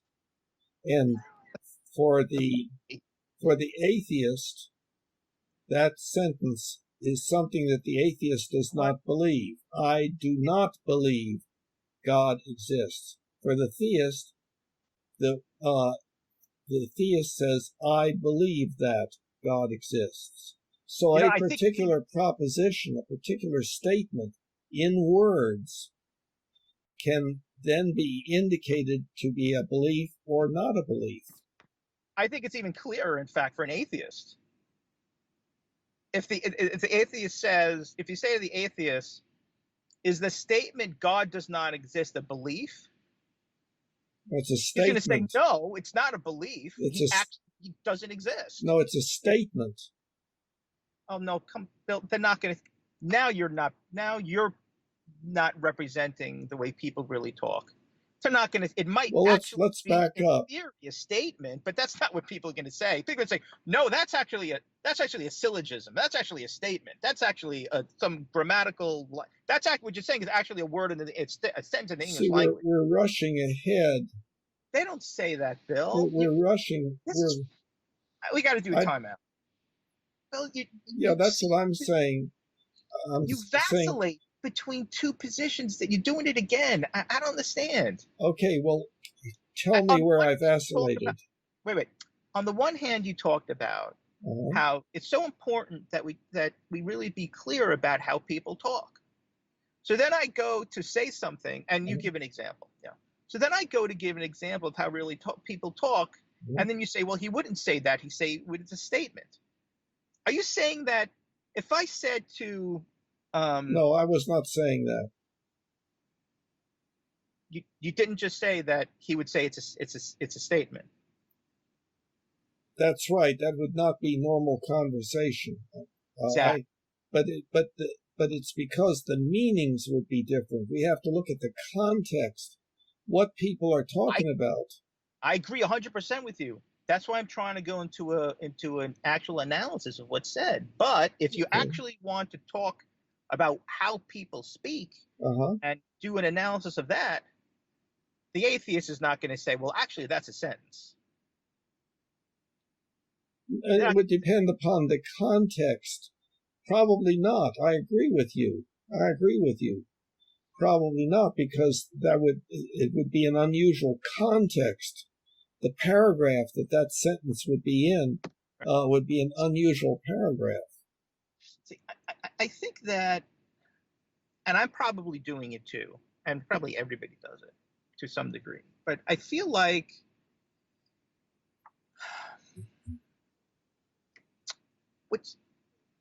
I feel there are times I feel like when we have a discussion that, well, I wouldn't even say that. I'm concerned, Bill, that the ideas, not all of them, but some of the ideas you're presenting, that you're choosing to model. It's an idea of what comes first, the chicken or the egg. Like I feel like you're choosing to model certain aspects and certain situations in a way that supports a model you believe in. Now, it could very well be that you arrived at that model because of the way that you think this is really the way this is the way you feel the word really works. But sometimes it seems like it's the opposite, that you're trying to shoehorn and describe certain situations to make them fit an idea you have, and that's a little concerning. Yes, well, we need to have an example of it. Well, I think of what the conversation we're just having, of where I was trying to make a point that it really wasn't a good idea, if we want to be accurate, for us to really talk about the colloquial, how people talk in common language. You said, well, no, that's what I am talking about. So then I went ahead and I described the situation that in colloquial terms, where everyday language, and then you objected to it and you said, well, the atheist wouldn't say that. He would say, that's actually a statement. And there's no way that would No, talk no, I about it. agree with that. Yeah. I agree with that. But I think Maybe they misunderstood what you were saying. you misunderstood, yes, what I was saying, yeah. Well, and so I was probably not skillful in trying to get the idea across. But part of it is I can tell that when I start speaking, before I have finished a sentence, already it is colliding with some word usage difference, Yeah. causing you to shake your head and, and so forth. And it's like, I don't think you fully take in what I'm saying. Very often, or sometimes, I can't even get the whole thing out. But again, what I'm saying is that when people use the word belief, they are referring to something that exists in the brain or the mind that is a model of something in reality. And again, I'm speaking from the standpoint of the Mind Body Problem book and the fact that reality is something that we never have direct, I don't know the wording to use, we never have reality. We only have our experience of reality. We only have our perception of reality. We only have our beliefs about reality. And those can be accurate or inaccurate or somewhere in between.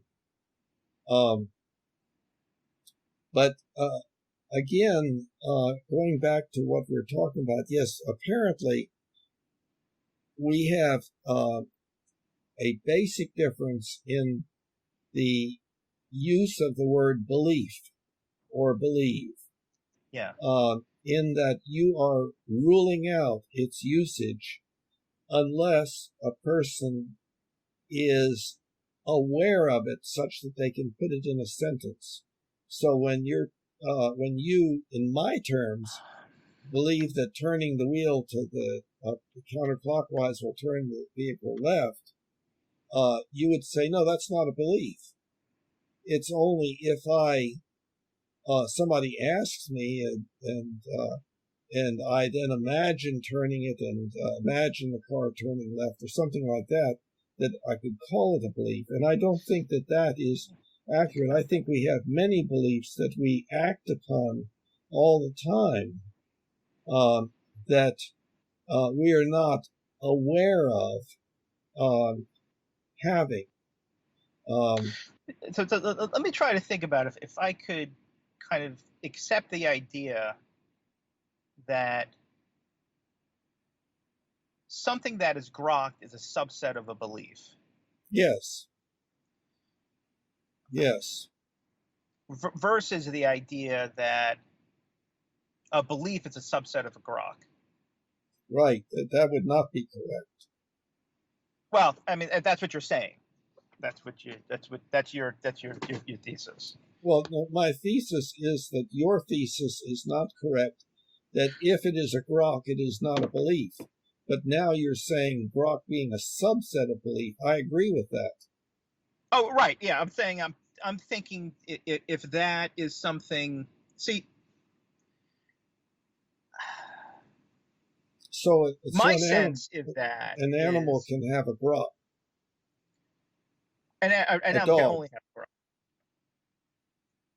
I'm sorry? I think, yeah, an animal can only have a grok. If my understanding of animals is they have a limited sense of self. But that's a subset of belief, as we have said. So the reason why I might object to that is because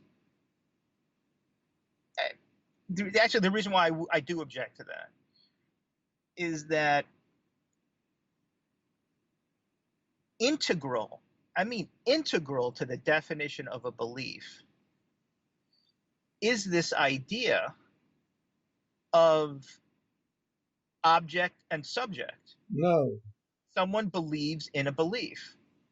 no. And I don't think that happens for a vast majority of the, for lack of a better word, of the things that we grok.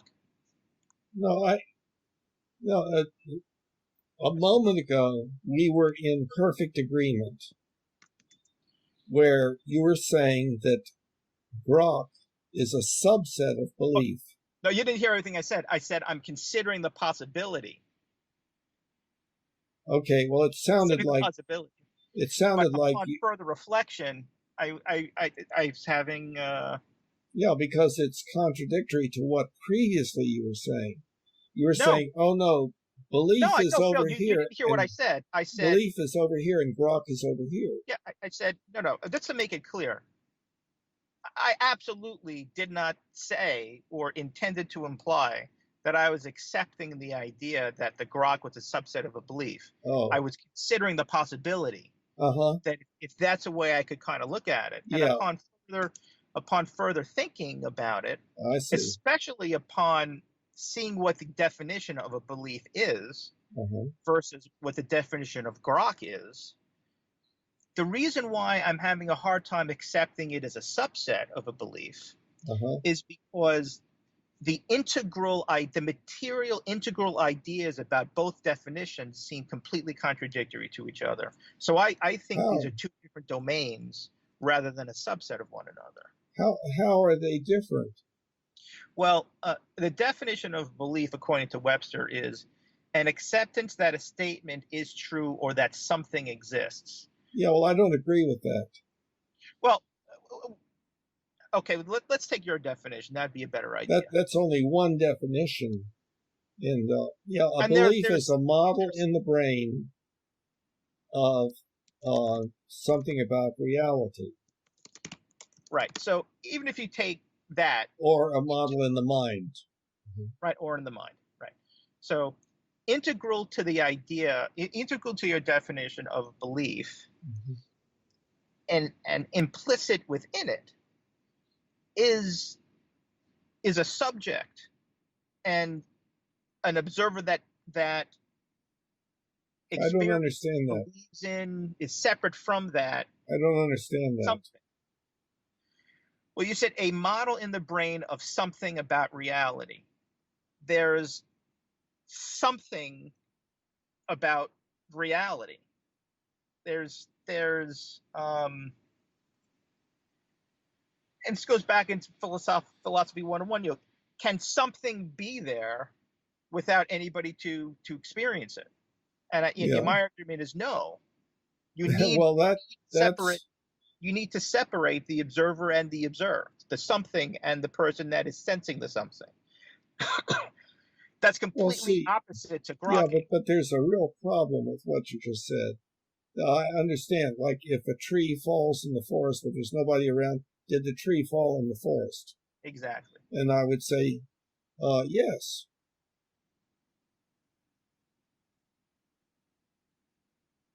Yeah, that's, but you still miss it. That's almost a Zen koan in its nature. What does that mean? You said that you would say yes. As soon as you said you would say yes, you became the observer. You can't even think about that idea without being the observer. It's not possible. But see, that whole area there is not in any way a part of people's normal thinking about things. When I came home, I found this vase on the floor. I believe that the vase was on the floor before I got home, and that it was the dog that did it, and so forth. One doesn't have to observe something in order to say it happened. You don't have to observe that the Earth is 96 million miles from the sun in order for it to be, quote, true. No, yes, you do. If you think about it very, very carefully, You and can't observe that. This isn't the I didn't talk about observe. I use the word observer and object, but I also do the word subject and object. It's not that you have to observe it. It's that you have to be separate from the idea. You have to have a subject and an object in a belief. That's the exact opposite of a grok. When an infant doesn't have the idea that it's me and my mother. Do you believe that you exist? I believe that I exist. So when I state it, it's a belief. But I don't walk around. That's a perfect example of a grok, by the way. I don't walk around kind of with this idea in my head. I believe that I exist. It's grokked. It's an idea that 99.9999999% of the time I'm completely unaware of. When that doesn't mean that it's not point. okay. I would maintain at that point it's grokked. There is no separation. When there is no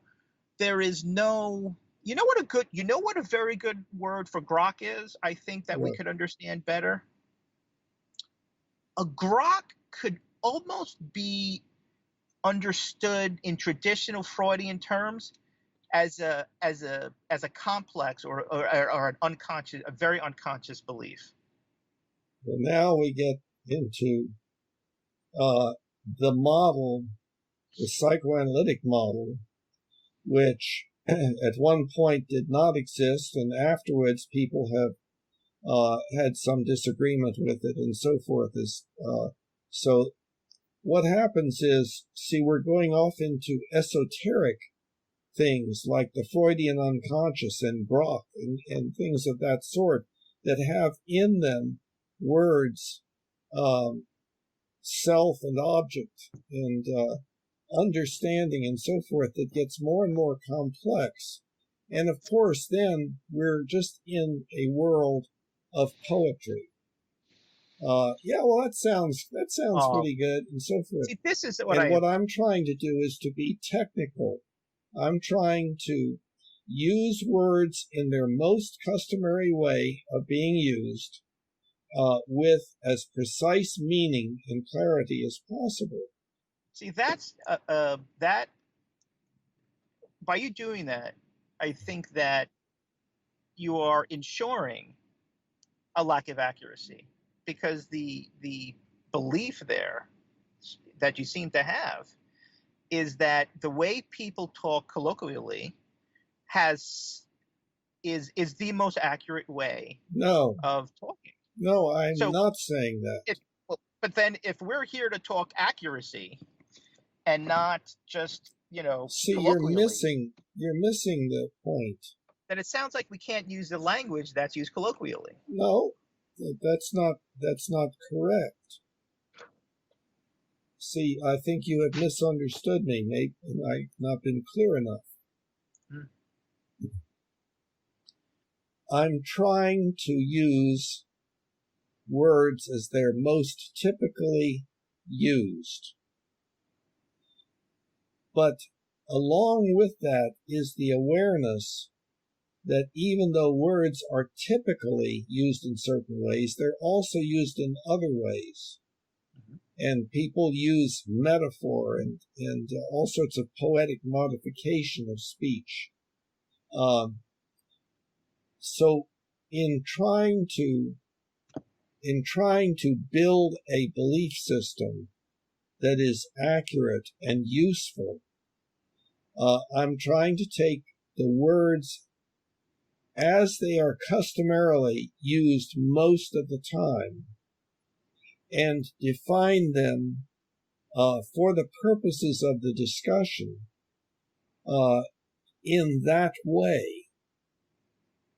And I do believe that people will readily use the word belief when talking about non-human species.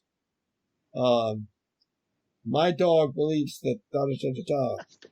People will use that words. I think that anybody would understand what they meant.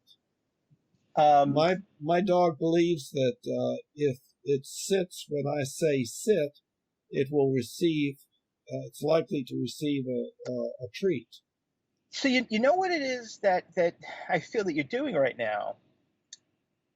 It's surprising to me because you never you usually don't allow most people who's being an interlocutor with you. You usually don't allow most people who are talking with you to do that. To do Usually, what? when you talk to just use words any way they want, which is No, why I'm not.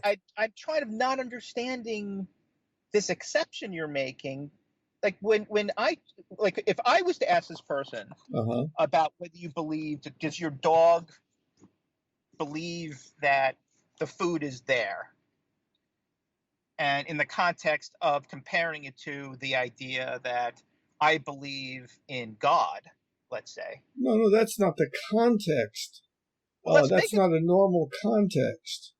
Then when you talk about in that Says way, who? in Yeah, that says way, who? in that How way, could you say that's not the normal context? in that way, then you'll be talking about to the other person about their the nature of what's going on in their mind when they're thinking about believing in God and making it equivalent to the dog having some belief that the food is there. No, I was going to say that to help them clarify what I meant by the word belief, which is that was the continuation of my example. So if I'm going to ask somebody, does the dog believe that the food is there?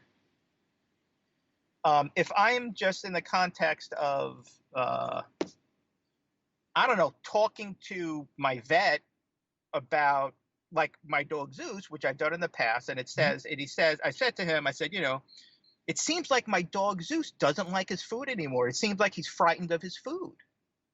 Now that's perfectly okay Mm-hmm. if I'm talking, in just everyday term to my vet and kind of speculating about what's happening and what's going on. But that's what we're doing here. So I don't think it's okay to just accept how people would use language in kind of everyday terms. But I'm saying that it is a better model of reality to say that we have beliefs and which are models of reality, beliefs about what will happen if we do this, that, or the other, and that some of those beliefs we actually put into words, and then we can say of those words, putting a belief into words would be like making a sentence, and then we can say, I believe that, and then the sentence, or I believe that sentence X is true. That would be another way of using words as people generally use them. Well, this is a big deal, I think, too, and I think this really highlights not only a fundamental difference. We do see the world very similarly, and we also see it very differently. But I think something else that's apparently, I think the way you and I are approaching this quote unquote problem of belief and trying to understand it is from two very, very different perspectives. And I think maybe this just brought it up. I am trying to understand belief from from from an individual's own experience of it, and I don't think that's the way you're trying to understand belief. You seem to be understanding belief, correct me if I'm wrong, on more of a global reality scale, like you're trying to identify globally what's the common definition of it based on observation of the way people behave. So let me see if I'm right. You believe that a person believes something only if they are aware that they believe it. Is that what you're saying? Well, this goes into the difference between what do you mean by belief? And if you would, yes, Yeah. I would say that there's a difference between a belief, an idea that's believed in, an idea that's grokked. Okay, but and in order for you to say no, I wait, believe in something, back yes, up. it needs to be conscious. So Back, in answer to your question, yes. Okay, a belief. A person believes something only if they are aware that they believe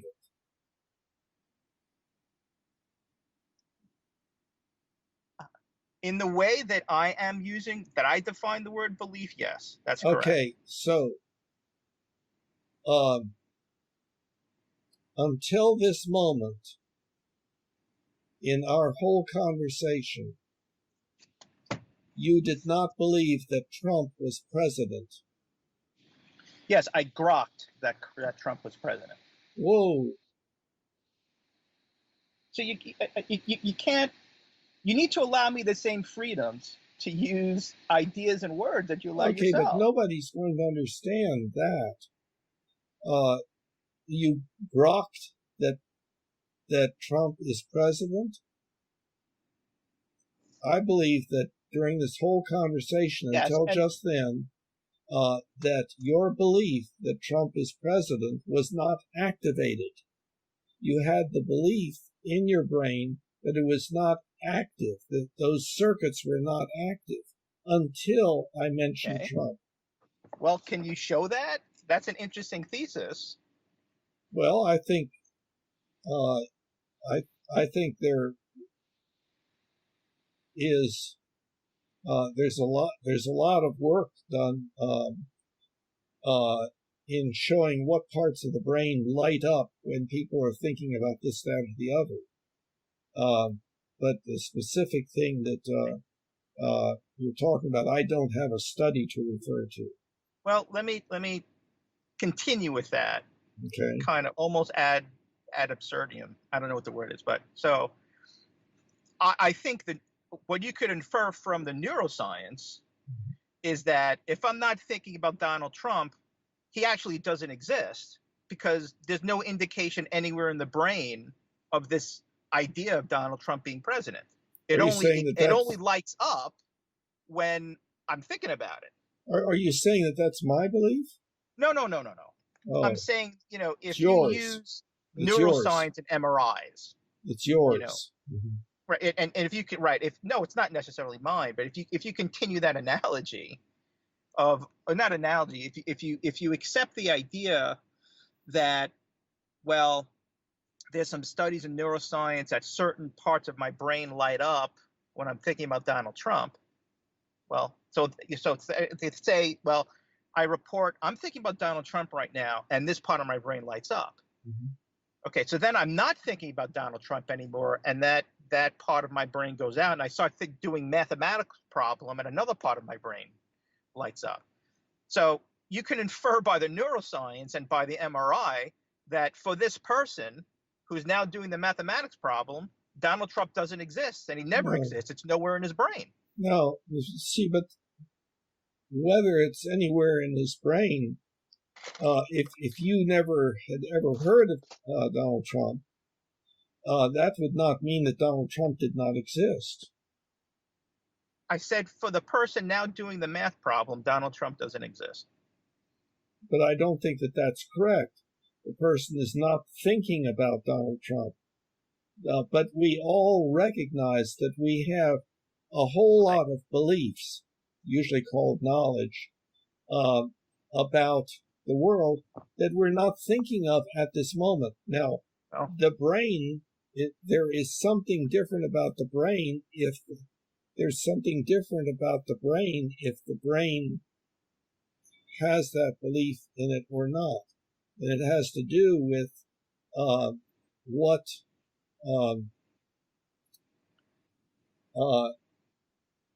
neurons are likely to stimulate what other neurons. Has to do with networks of neurons, as far as we can tell. Absolutely. Okay. That's not what I'm saying, though. So those neurons may not be interacting in the Trump way, but they are altered such that they will do so at the drop of a hat. That supports the idea that for the person doing the math problem, Donald Trump doesn't exist. So the idea of Donald Trump is now grokked. It is now something that is, you can almost, maybe neurologically think of grokked as, well, I don't want to go there with neurologically.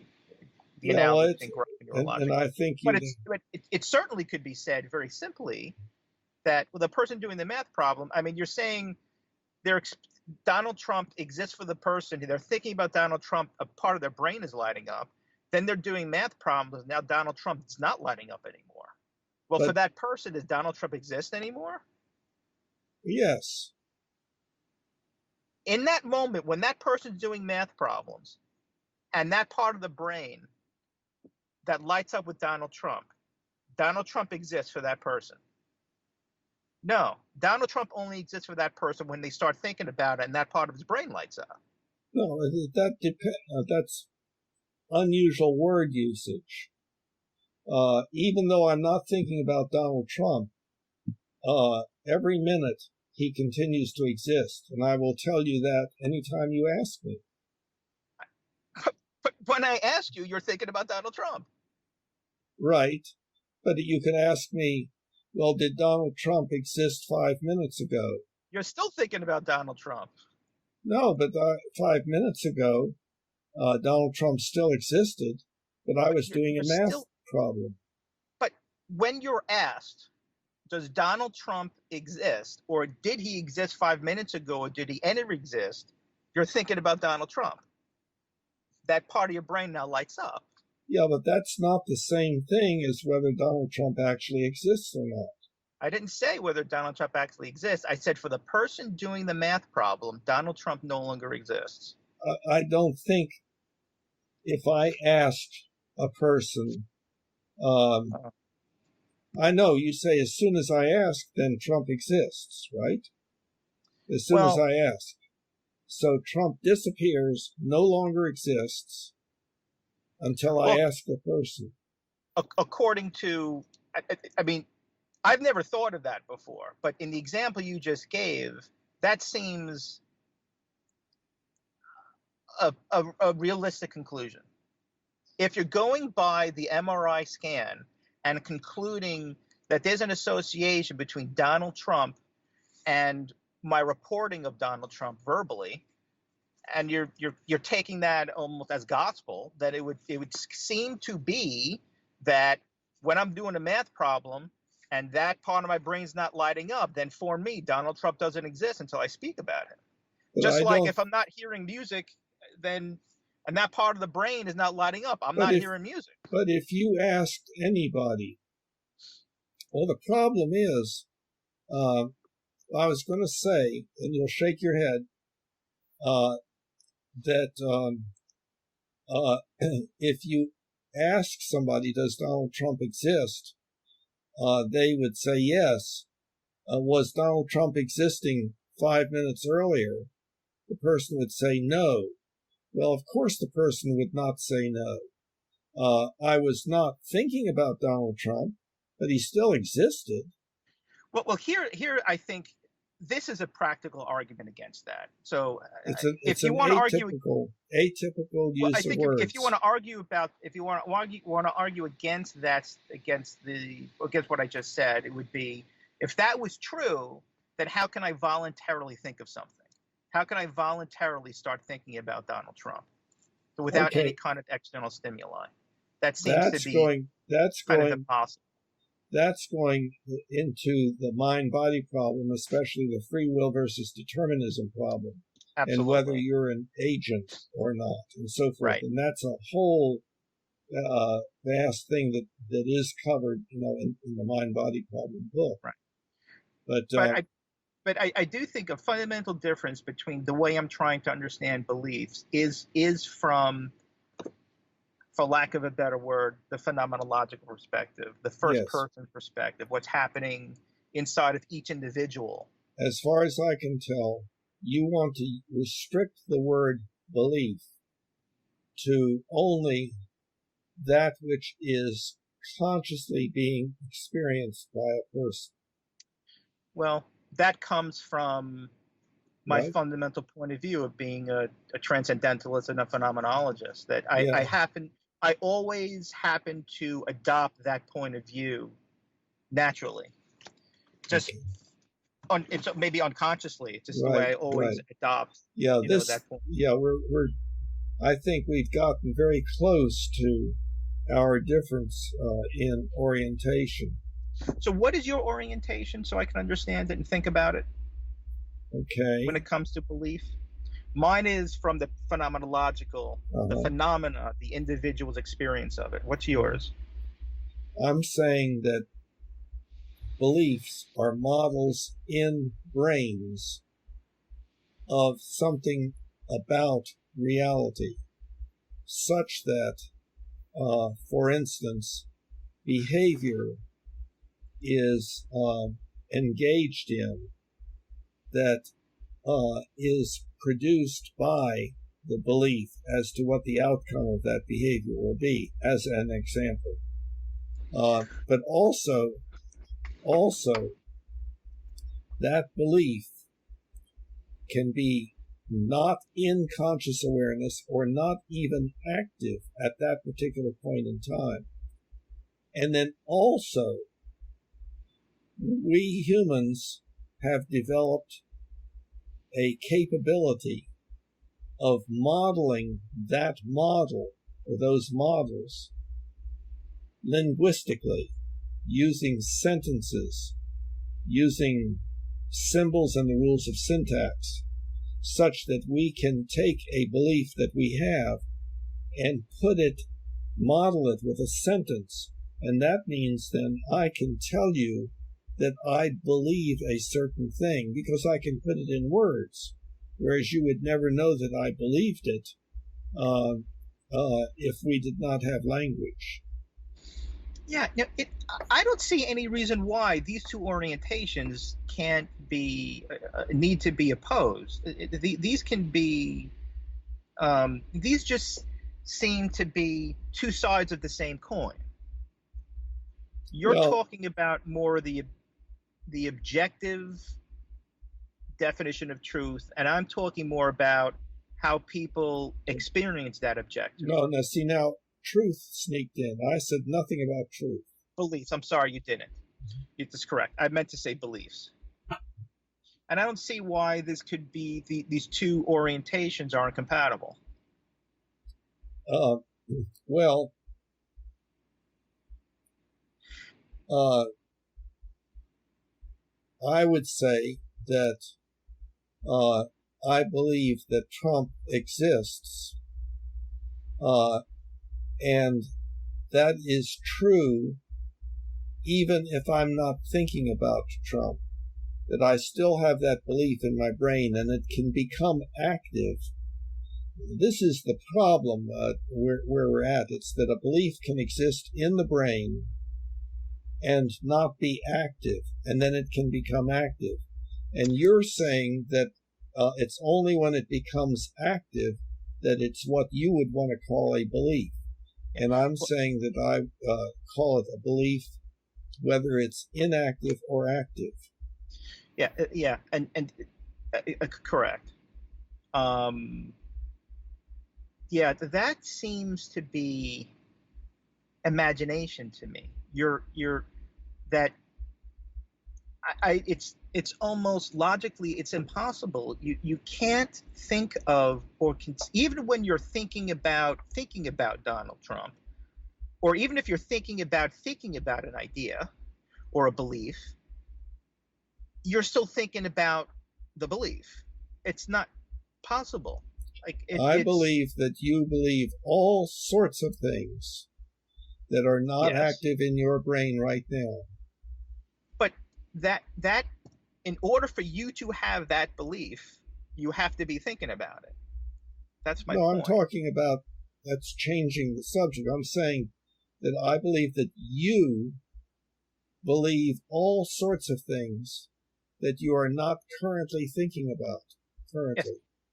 but if you weren't thinking about your belief that I have beliefs that I'm not thinking about, that belief wouldn't exist anymore. No, I would still believe that. I just would not be thinking about it. It would not be an active belief. It would not be Right. manifesting itself. So a So person can have a belief that is not being manifested currently. Same way with the rat. The rat is in the cage and it has the belief that in the maze, food is to the right. that It will not manifest that belief until it's put into the maze, and then that's activated. The belief is activated. that seems awful like imagination. Well, then we get it. Then we have to define imagination, and I do use the term imagination. See, you can imagine things that you do not believe exist. You can imagine a unicorn. You may believe that unicorns do not exist, but you can imagine one. Correct, or vice versa. But for you, it seems to me that it is definitively impossible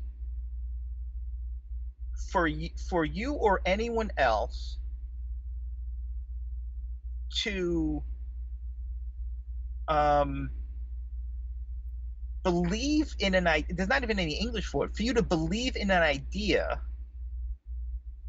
without thinking about it.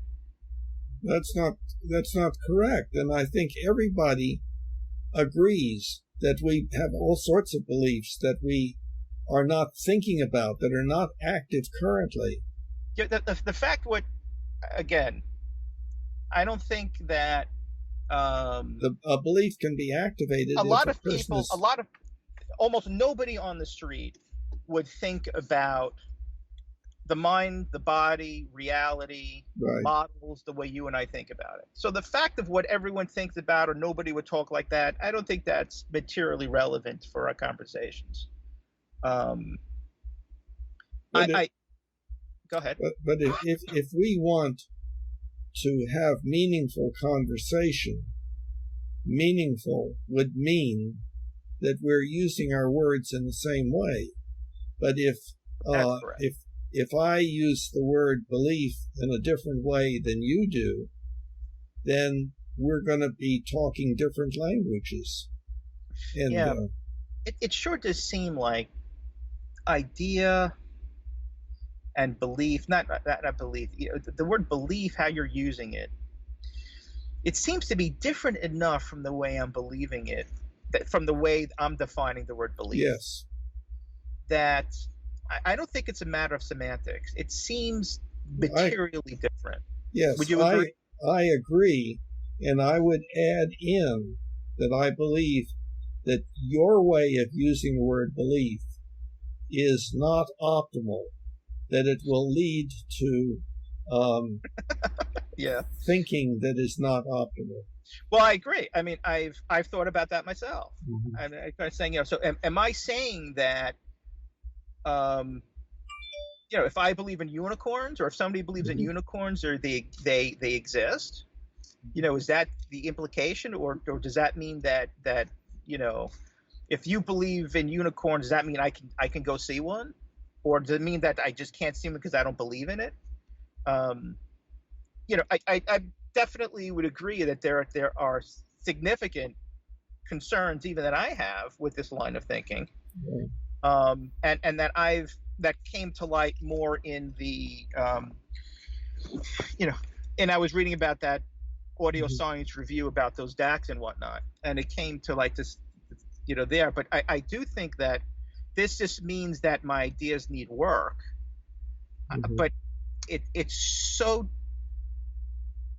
I think that the reason why I have such a trouble abandoning these ideas is because it explains so much, even though there are holes in it. I'm more apt to, instead of throwing away the idea, I'm more apt to build on it. Yeah, well, I think that you and I do believe the same things as far as our ethics is concerned, and that that the reason that you're using your language in that particular way is because it's been built up to support the ethical ideas that you and I both have. Yeah, maybe. But anyway, this is fruitful. You want to continue with talking about the definition of belief next time? Yes. Very good, my friend.